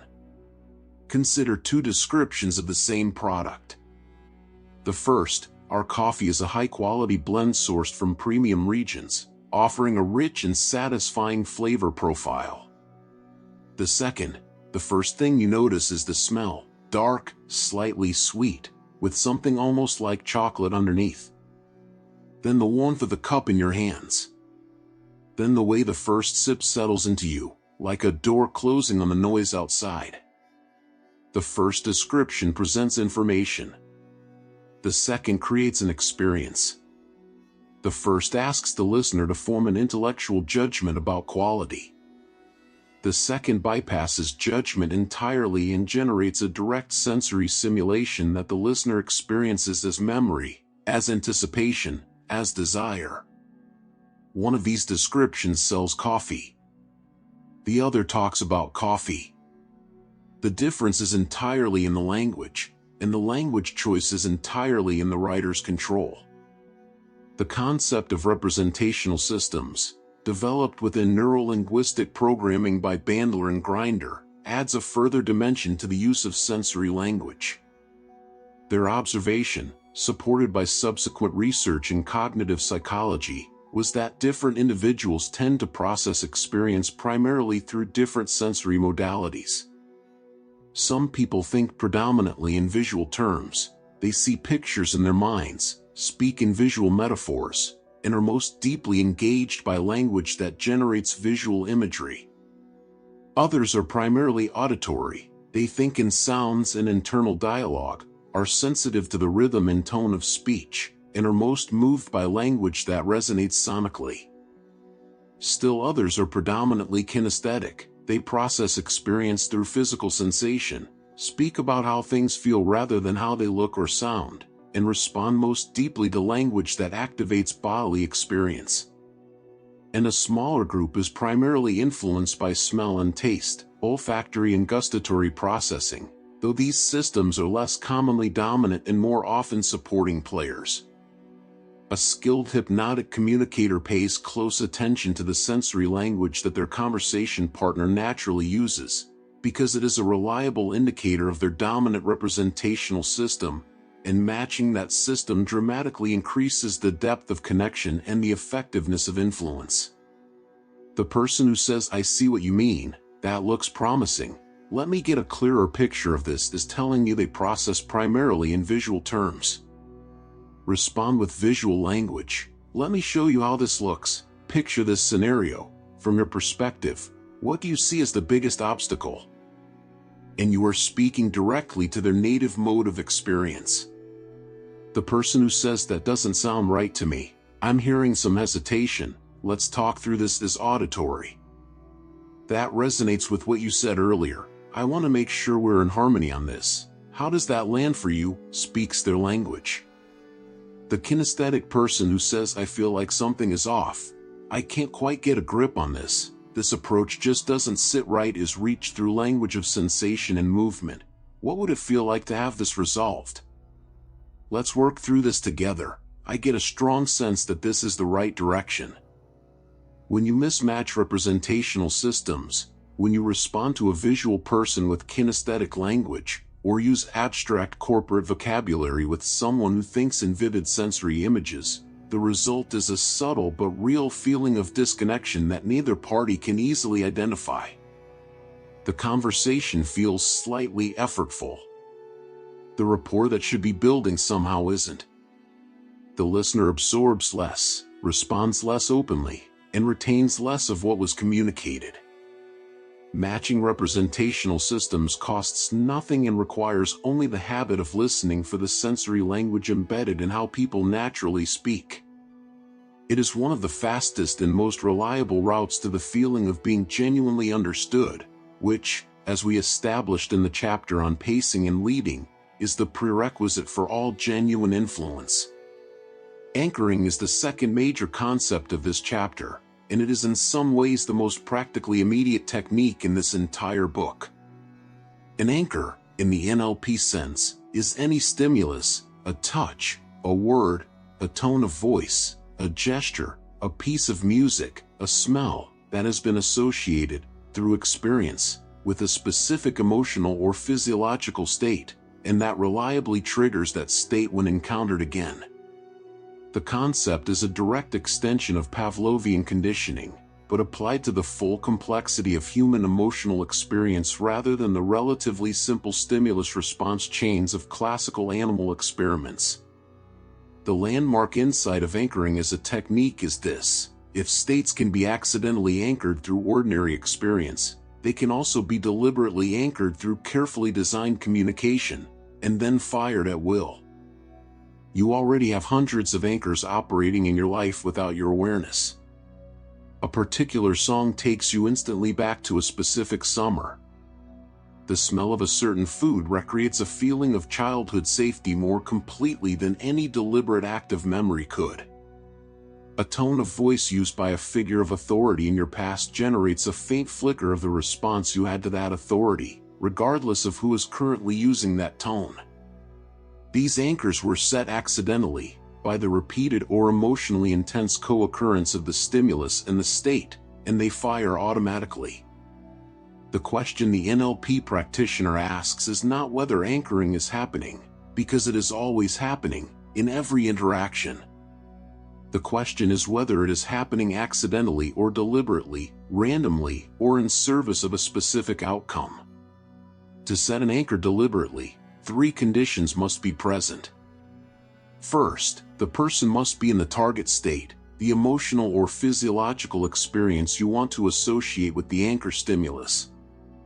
This is the crucial prerequisite. You cannot anchor a state that isn't happening. This is why hypnotic communicators work so hard to generate genuine emotional experiences through story, sensory language, and pacing, because those techniques create the live emotional states that anchoring then captures and makes retrievable.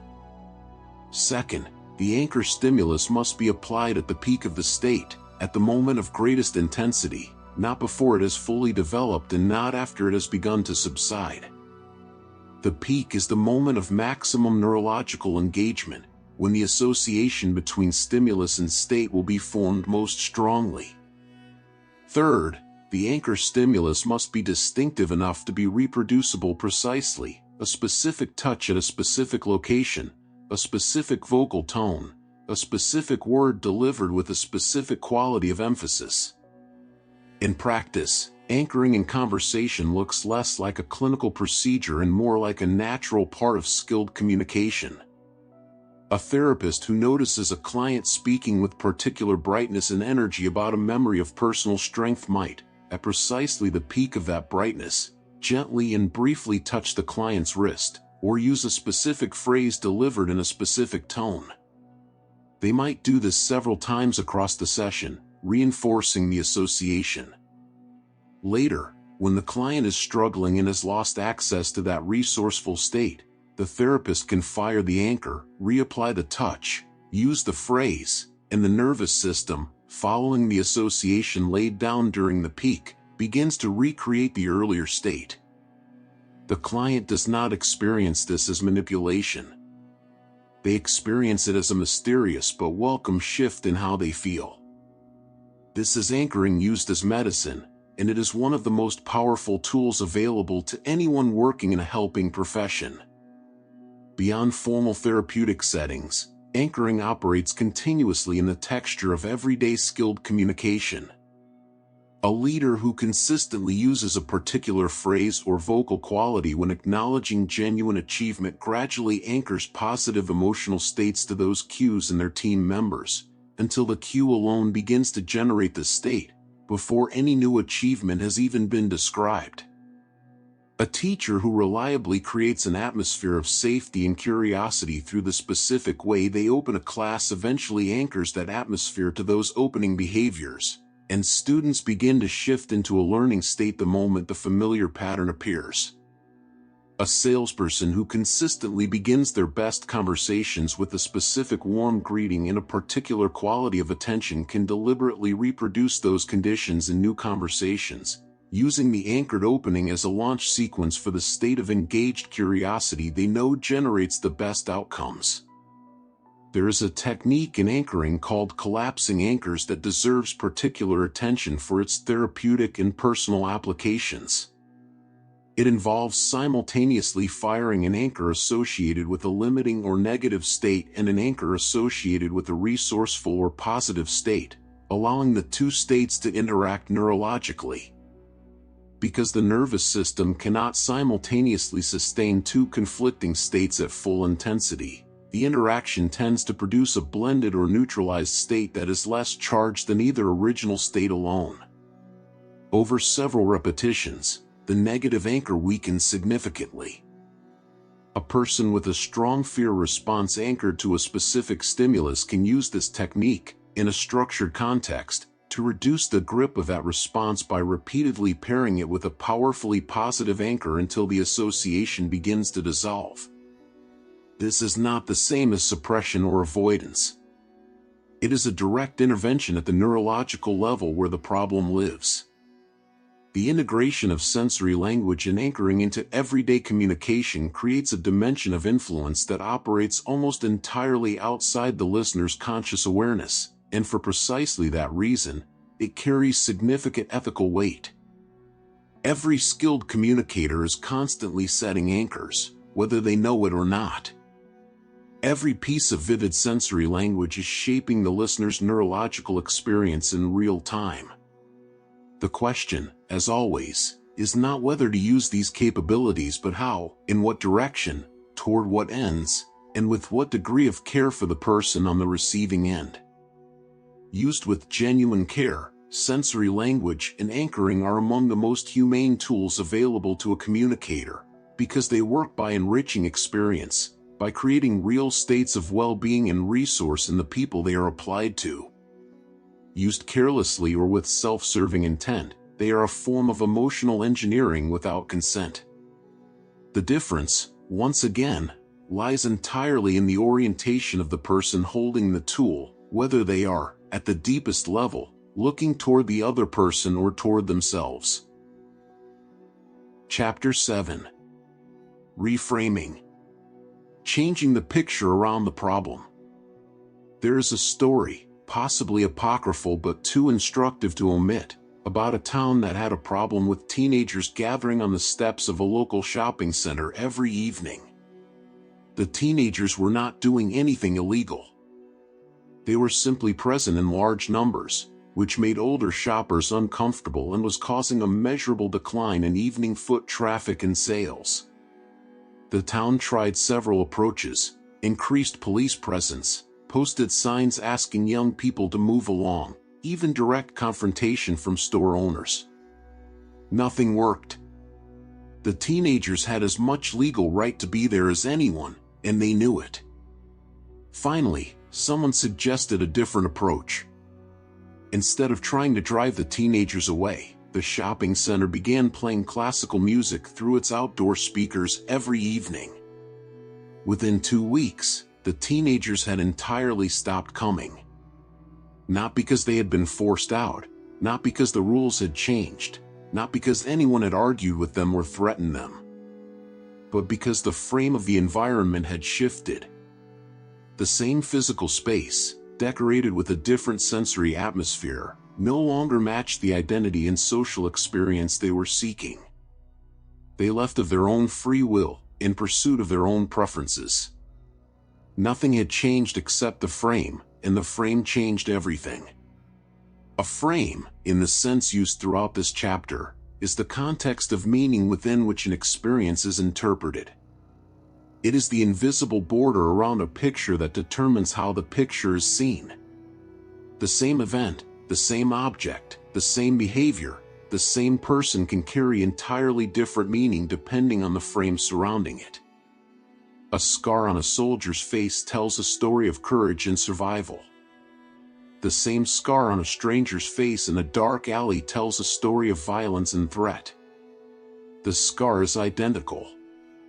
The frame, the context of meaning applied to it, is everything.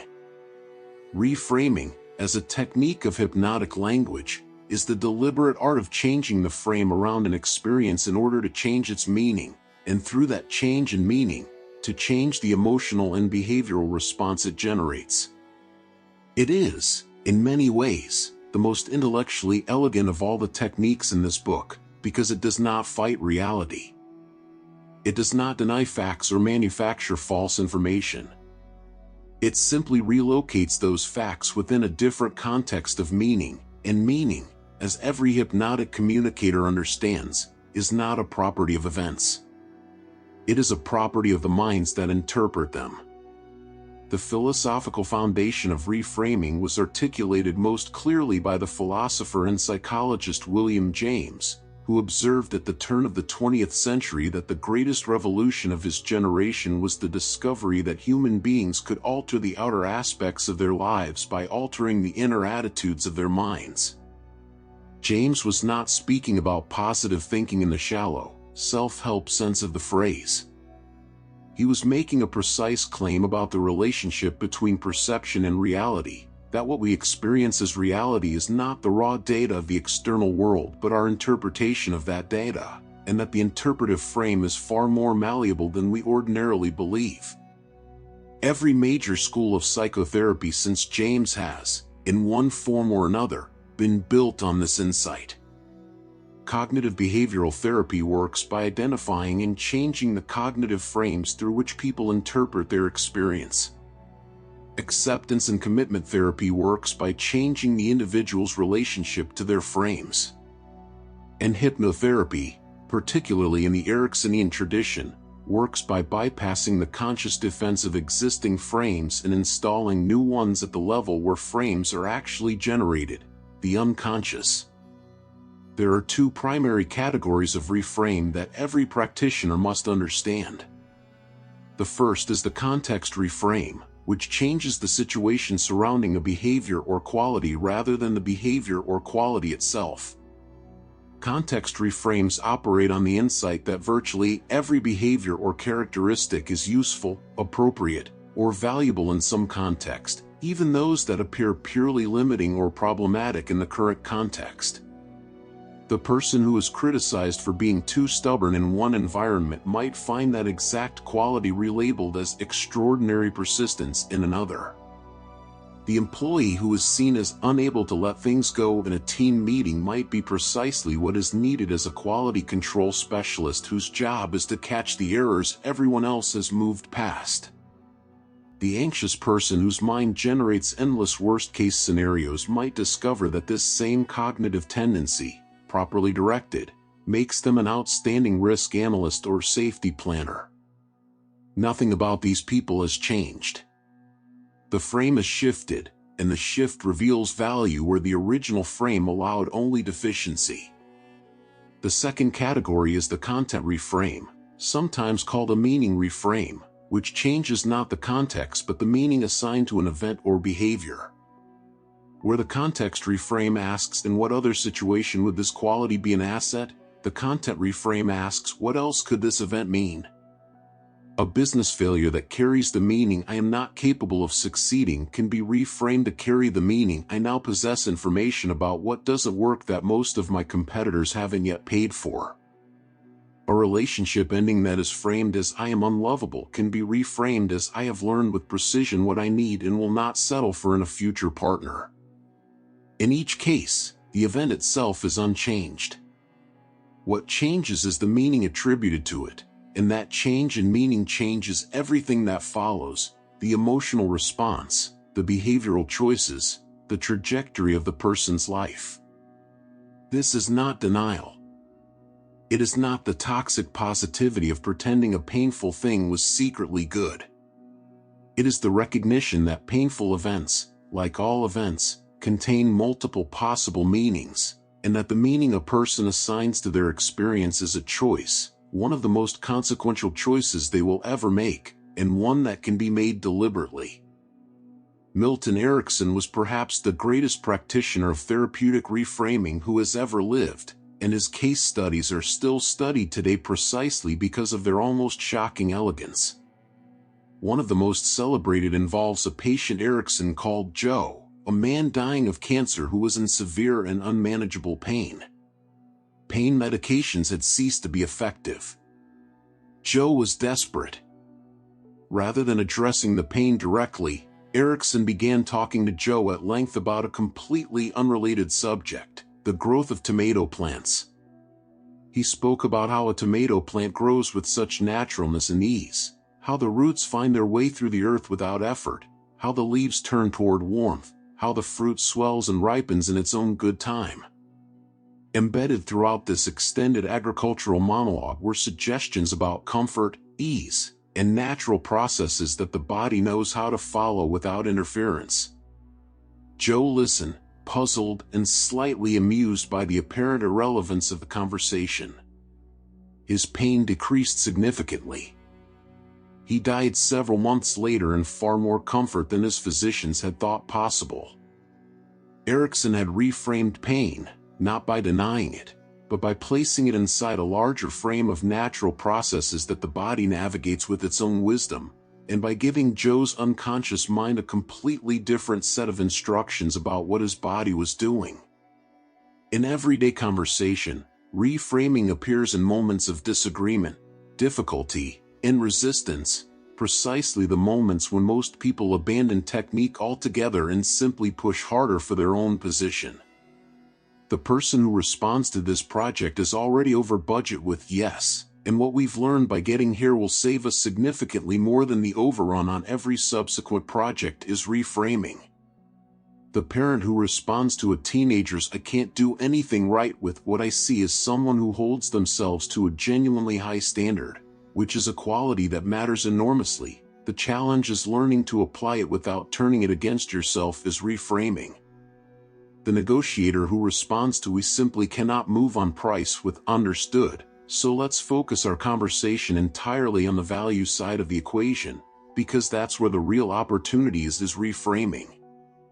In each case, the resistant or painful reality is acknowledged and then relocated inside a different frame of meaning that opens rather than closes the possibility of forward movement. One of the most powerful specific reframing techniques in the hypnotic language toolkit is what NLP practitioners call the sleight of mouth, a set of verbal patterns designed to shift the frame around a limiting belief so quickly and elegantly that the listener's mind barely registers the transition before it has already occurred. The limiting belief "I'm too old to start over" might be met with a consequence reframe, and if you continue believing that for the next 10 years, where does that leave you? Or a counterexample reframe, "Ray Kroc founded McDonald's at 52. Or a metaframe that questions the belief's authority. Who decided that, and what were they protecting themselves from when they made that decision?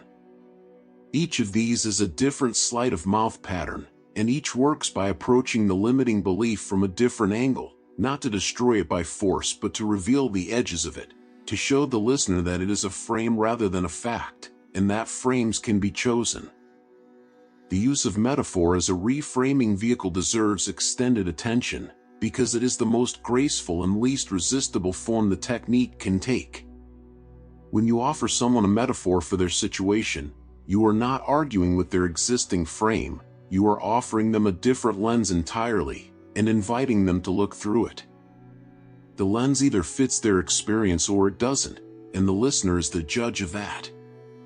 There is no confrontation, no implication that their current way of seeing is wrong. There is only the offering of an alternative that, if it illuminates something the existing frame was leaving in darkness, the listener will adopt voluntarily. A person who is struggling with the feeling that they are falling behind in life might be offered the metaphor of a river. Different tributaries reach the sea at different times, having taken different routes through different terrains, and the river does not judge one tributary as having failed because it arrived later or traveled through rockier ground. If the metaphor fits, something shifts. If it doesn't, the listener simply sets it aside. Either way, no resistance has been generated, because nothing has been asserted. Reframing also operates at the level of identity, and this is perhaps its most potent application. The frames we hold about who we are, our self-concept, our sense of our own capabilities and worth, are the deepest and most determining frames of all, because they govern the frames we apply to everything else. A person who holds the frame "I am not a creative person" will interpret every creative attempt through that frame, experiencing their successes as flukes and their failures as confirmations. A person who holds the frame "I am someone who has not yet fully developed my creativity" is standing in a fundamentally different relationship to the same set of experiences. The events might be identical. The frame is different, and the frame determines the trajectory. The hypnotic communicator who can facilitate a shift in identity frame, who can help a person move from "I am someone who fails" to "I am someone who is learning," from "I am broken" to "I am in a process of repair," from "I am a victim of my circumstances" to "I am someone who has survived extraordinary difficulty and is discovering their own resilience," has offered something of genuine and lasting value. They have not changed the facts of anyone's life. They have changed the meaning of those facts, and in doing so, they have changed what is possible. The practice of reframing begins with a discipline that precedes all technique, the habit of questioning your own frames before attempting to shift anyone else's. Every time you find yourself certain about the meaning of a situation, certain that a setback is a failure, certain that a disagreement is a threat, certain that a difficult person is simply difficult, pause and ask what other frames are available. Not to talk yourself out of your perception, but to discover whether you are responding to reality or to a particular interpretation of reality. The communicator who knows that their own frames are choices rather than facts is the one who holds those frames lightly enough to exchange them in real time, to step with genuine flexibility into a different perspective, and to offer that flexibility to others. This is the essence of cognitive agility, and it is the foundation on which all sophisticated reframing rests. You cannot reliably change the frame another person is living inside if you are yourself imprisoned in your own frames without knowing it. The master reframer is not someone who never has frames. That is impossible. They are someone who knows they have them, and who wears them, always, with their hand already on the latch. Chapter 8. Hypnotic Patterns. In everyday life. By now you have spent 7 chapters learning the individual instruments of hypnotic language, presuppositions, embedded commands, pacing and leading, narrative, sensory language, anchoring, reframing. You have examined each one in isolation, turned it over, understood its mechanism, and begun to sense its power. But real music is not an instrument playing alone. It is instruments in combination, responding to each other, layering, creating something that none could produce individually. The same is true of hypnotic language in actual use. In a real conversation, on a real Tuesday afternoon with a real human being in front of you, you are not deploying one technique. You are moving fluidly through all of them simultaneously, the way a master chess player does not calculate one piece at a time but perceives the entire board as a living pattern of possibility. This chapter is about that fluidity, about how the patterns you have learned appear, interweave, and compound in the ordinary texture of daily life, and about developing the perceptual sensitivity to both see them and use them in real time. The first thing to understand about hypnotic patterns in everyday conversation is that they are already everywhere, already in use by people who have never read a word of NLP or studied Erickson's case histories. The difference between the unconscious practitioner and the conscious one is not that the conscious practitioner does something the other does not. It is that the conscious practitioner knows what they are doing, can do it deliberately, can adjust it in real time, and can deploy it in the service of a chosen outcome rather than simply wherever their social intuitions happen to carry them. The car salesperson who tells you most of our customers in your situation tend to go with the extended warranty is using social proof as a presupposition frame without knowing it. The friend who says you've always been someone who figures things out before asking you a difficult favor is anchoring your resourceful identity as a setup for a request.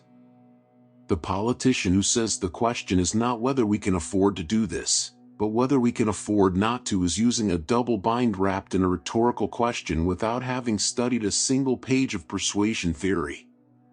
The techniques are in the water. What this book has given you is the ability to see them. Consider a scenario that most people encounter regularly, a difficult conversation with someone who is resistant, defensive, or emotionally closed. Perhaps it is a colleague who has taken a position in a meeting and is defending it against all incoming information. Perhaps it is a family member who has formed a strong opinion about something that affects them and is not interested in alternative perspectives. The untrained communicator typically responds to this resistance by increasing pressure, by arguing more forcefully, presenting more evidence, or becoming frustrated and allowing that frustration to show, which simply confirms the resistant person's sense that they are under attack and deepens their defensiveness. The practitioner of hypnotic language does something fundamentally different. They pace first. They find something genuinely true and accurate in the other person's position and reflect it back with real acknowledgement, not as a tactical concession but as a genuine attempt to understand the world from inside the other person's frame. They use the other person's own language. They match their energy level. They establish the neurological conditions for trust before they introduce a single new idea. Only once that foundation is in place do they begin to lead, gently, incrementally, through questions rather than assertions, through stories rather than arguments, through reframes that open rather than replace the existing perspective. The workplace is one of the richest environments for observing and practicing hypnotic language patterns, because it combines high stakes, recurring relationships, and the full range of human psychological complexity in a contained space. A manager who has mastered pacing and leading will run meetings that feel unusually productive and unusually safe, where people contribute more openly, disagree more constructively, and leave feeling more energized than when they arrived, without being able to articulate exactly why. The secret, when there is one, is almost always the same. The manager has learned to make people feel genuinely heard before asking them to move. They have learned to open with acknowledgement rather than agenda. They have learned that a question is almost always more powerful than a statement, because a question invites the other person's unconscious to generate the answer and therefore own it, rather than receiving an answer from outside that can be evaluated and potentially rejected. What would need to be true for this approach to work is a more powerful sentence than "Here is why this approach will work," not because it contains more information, but because it places the listener inside an exploratory frame rather than a defensive one. In intimate relationships, hypnotic language patterns operate at perhaps their most delicate and consequential level. The patterns of communication established in a close relationship become, over time, a kind of shared language, a collection of accumulated anchors, embedded assumptions, habitual frames, and automatic pacing responses that shape the emotional texture of every interaction. Couples who have developed communication difficulties are almost always caught in competing frames and broken pacing, each speaking from their own reality without first entering the other's, each presenting their case without first acknowledging the case on the other side, each so focused on being heard that they have stopped being willing to hear. The introduction of even a small amount of deliberate pacing, genuine, unhurried reflection of what the other person has said before responding, can shift the entire emotional tone of a difficult conversation with surprising speed. Not because pacing magically resolves disagreement, but because it creates the neurological conditions under which disagreement can be held without threat, and solutions can emerge that were invisible inside the defensive frame. One of the most practically powerful everyday applications of hypnotic language is what might be called conversational hypnotic induction, the use of combined techniques to generate a state of focused, receptive attention in a listener without any formal trance procedure. A skilled speaker who opens with a vivid sensory story, uses the listener's representational system, paces their current reality, embeds suggestions through narrative, and uses vocal qualities that gradually slow and deepen the listener's breathing is inducing a mild but genuine trance state in the course of what looks entirely like an ordinary conversation. The listener's eyes may go slightly unfocused. Their responses may become slower and more thoughtful. They may feel unusually calm, unusually present, unusually open. This is not a clinical hypnotic state. It is closer to the experience of being deeply absorbed in a conversation with someone who is fully present and genuinely interesting. But neurologically, the difference between this state and a light clinical trance is one of degree rather than kind, and the receptivity it generates is measurably higher than ordinary conversational attention. The phenomenon of social situations as hypnotic environments deserves particular attention because it is both underappreciated and enormously consequential. Every social environment has a hypnotic character, a collection of norms, expectations, and behavioral cues that induce specific states and patterns of behavior in the people who enter it. A church creates a particular kind of suggestible receptivity through architecture, music, ritual, and the collective emotional state of the congregation. A sports stadium generates a state of group activation that makes individuals capable of emotional responses they would find impossible in isolation.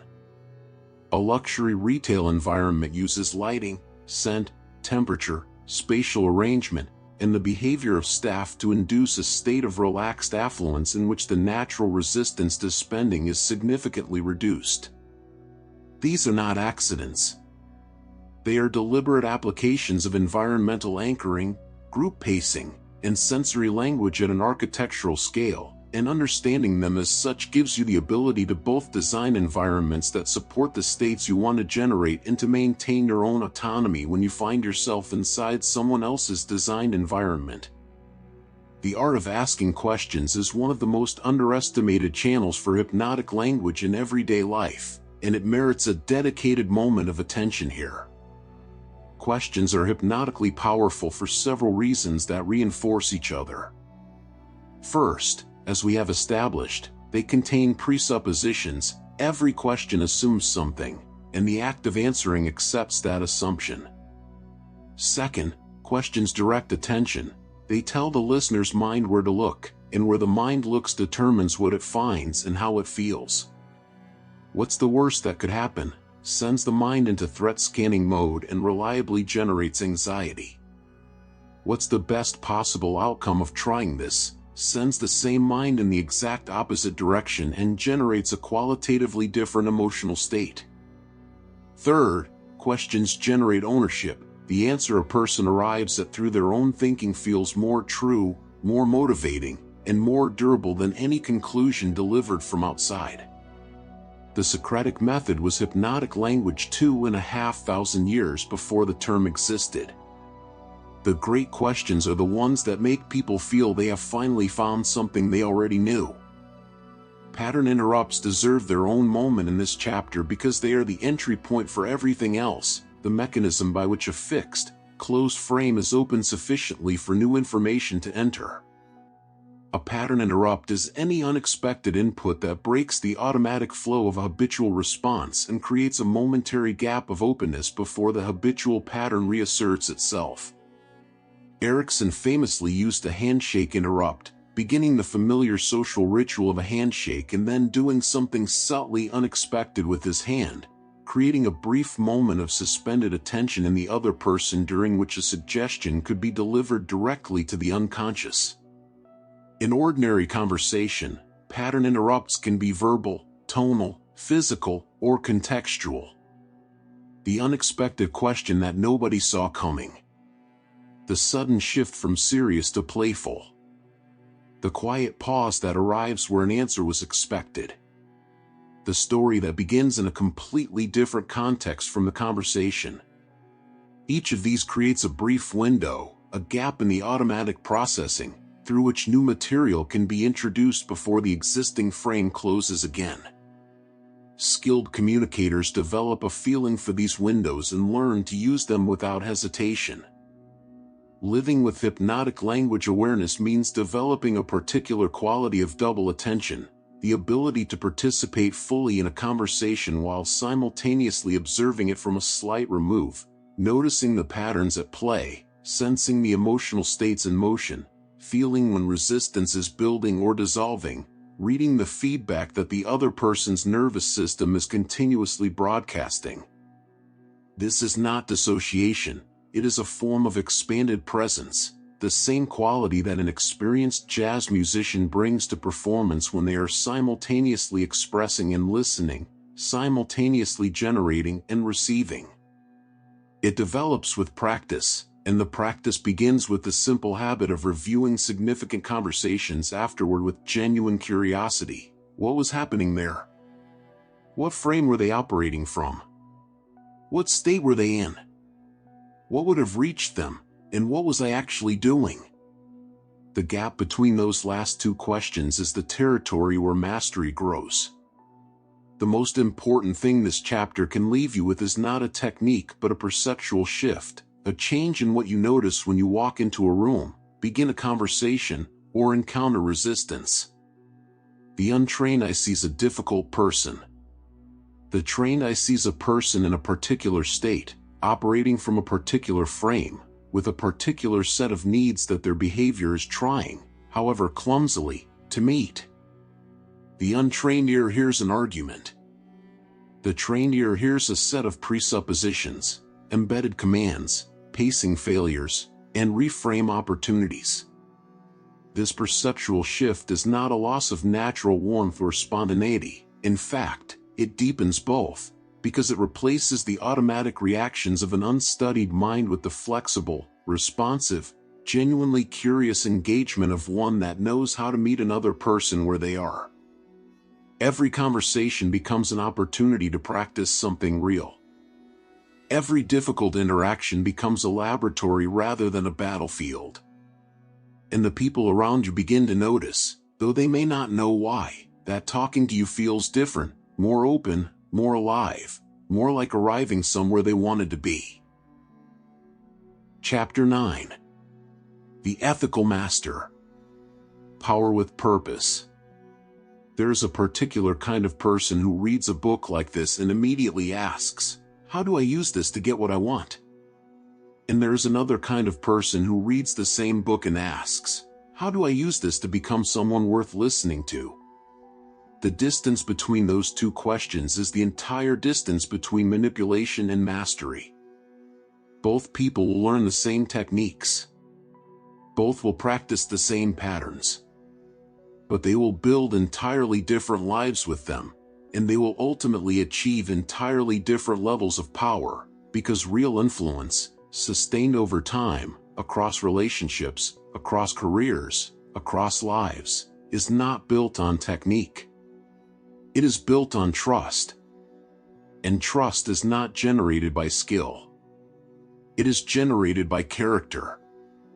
This is not a soft or sentimental conclusion. It is a hard, practical one. The research on influence and persuasion is consistent on this point in a way that should give every aspiring manipulator serious pause.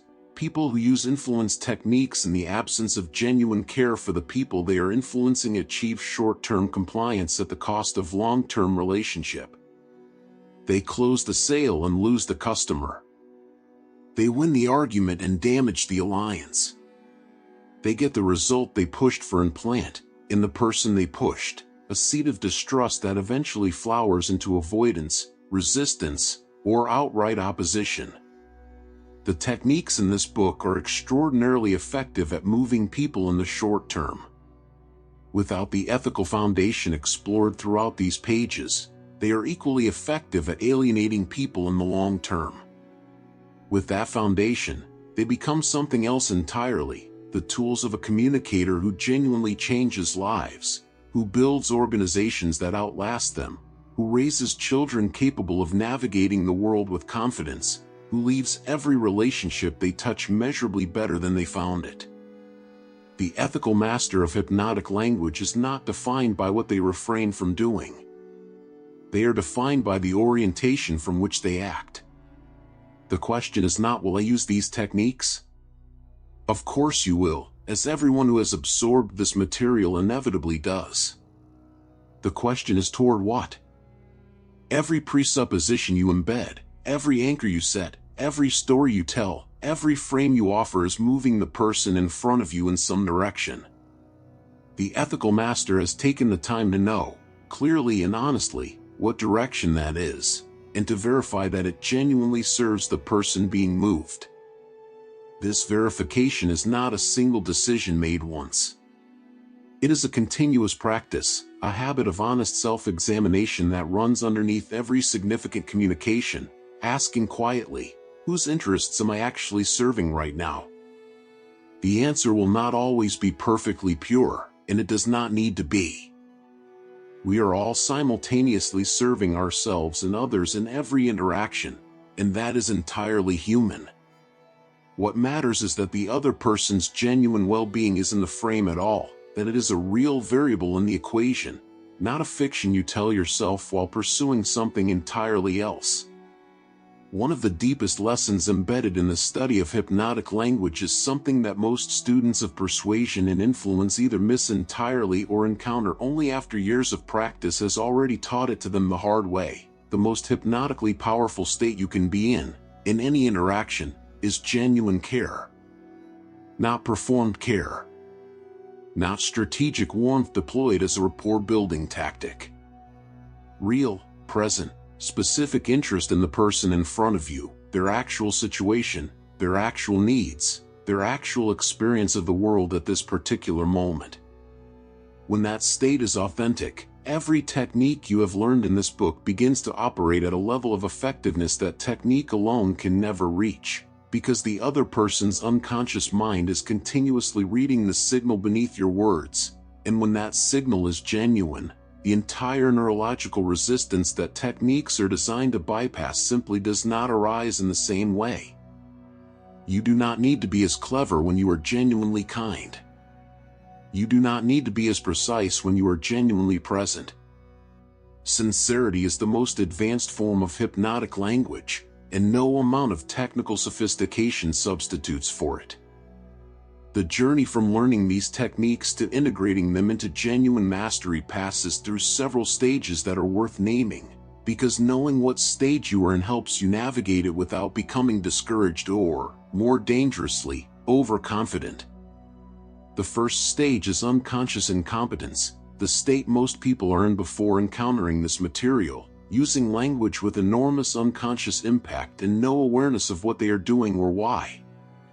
The second stage, which reading this book has likely already initiated, is conscious incompetence, the stage in which you know what you don't yet do fluently, in which you can see the techniques clearly but cannot yet apply them smoothly, in which your attempts feel effortful and sometimes mechanical and occasionally awkward. This stage is uncomfortable, and it is essential. Do not rush through it by pretending to a fluency you have not yet earned. The discomfort of conscious incompetence is the engine of real learning. The third stage is conscious competence. You can apply the techniques deliberately and effectively, but it requires sustained attention and intention. Most practitioners spend the majority of their active learning years here, and it is a genuinely powerful place to operate from. The fourth stage, which arrives only through thousands of hours of real-world practice and genuine reflection, is unconscious competence, the state in which the techniques have been so thoroughly integrated that they are no longer techniques at all. They are simply how you communicate. This is the master level, and it is the level at which the distinction between technique and character finally dissolves, because the person who communicates this way is not performing anything. They have become it. There is a responsibility that comes with the knowledge in this book that extends beyond your individual relationships and conversations.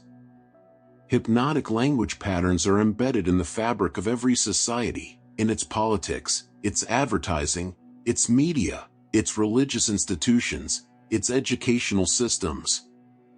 The person who understands how these patterns work is not only a more effective communicator. They are a more autonomous citizen. They are less susceptible to the manufactured consent that political systems require, less vulnerable to the desire engineering of commercial culture, less likely to have their identity captured by institutions whose interests diverge sharply from their own. This protective dimension of hypnotic language literacy is rarely discussed in books on persuasion and influence, which tend to be oriented toward application rather than defense. But it may be, in the long arc of a life, its most important gift. The mind that knows how frames are constructed is harder to imprison in one. The person who understands presuppositions pauses, even briefly, before accepting the assumptions embedded in what they are told. The individual who recognizes pacing and leading maintains, in the moment of being led, a thread of awareness that preserves their freedom to choose a different direction. The practice of hypnotic language, pursued honestly over time, has a tendency to produce a surprising side effect that no technique manual ever quite prepares you for. It makes you more human. The deep attention to other people that pacing requires, the genuine curiosity about their inner world that effective reframing demands, the presence and care that anchoring and sensory language call forth, these are not just instrumental skills. They are qualities of character that grow through use.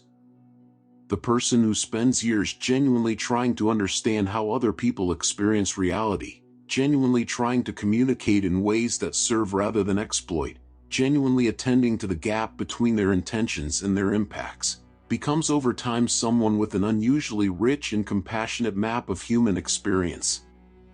They become, in the truest sense, a student of people, and students of people, in every culture and every era, have always been among the most valuable individuals a community can produce.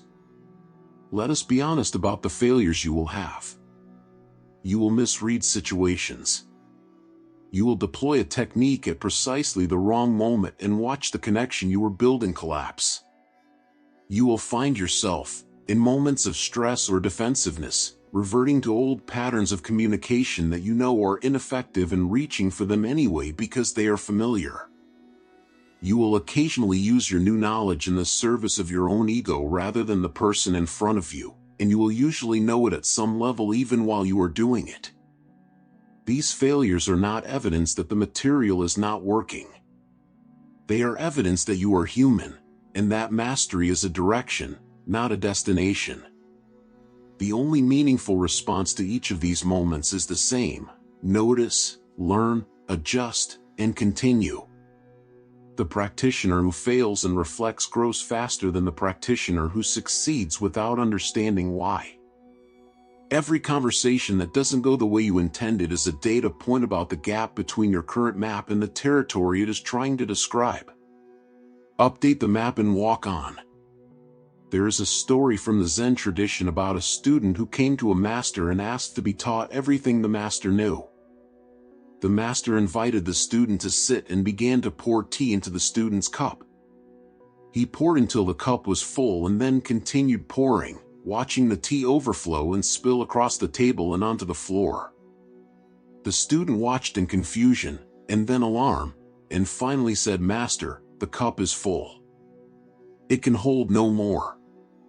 The master set down the teapot and said, "Like this cup, you come already full of your own opinions, your own certainties, your own ways of seeing. How can I show you anything until you first empty your cup?" The relevance of this story to hypnotic language mastery is not just about humility and learning, though it is partly about that. It is also a description of the condition of every person you will ever attempt to influence. They come to you full of their existing frames, their habitual responses, their deeply held beliefs about themselves and the world. Your techniques do not work by filling them with new content from the outside. They work by creating conditions in which some of what they already carry can be set down long enough for something new to be discovered, and in the best cases, what they discover feels not like an installation but like a remembering. Like something that was always there, waiting to be found. Everything in this book has been building toward a single, unified understanding that can be expressed in one sentence, though it will take a lifetime to fully inhabit. The deepest influence is not what you do to people, it is what becomes possible between you.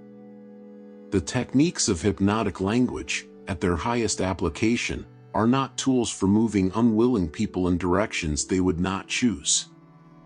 They are tools for creating the conditions of genuine meeting, for dissolving the defensive shells that most people wear through most of their lives, for establishing the trust that makes real communication possible, for building the bridge across which two separate inner worlds can, however briefly and imperfectly, touch.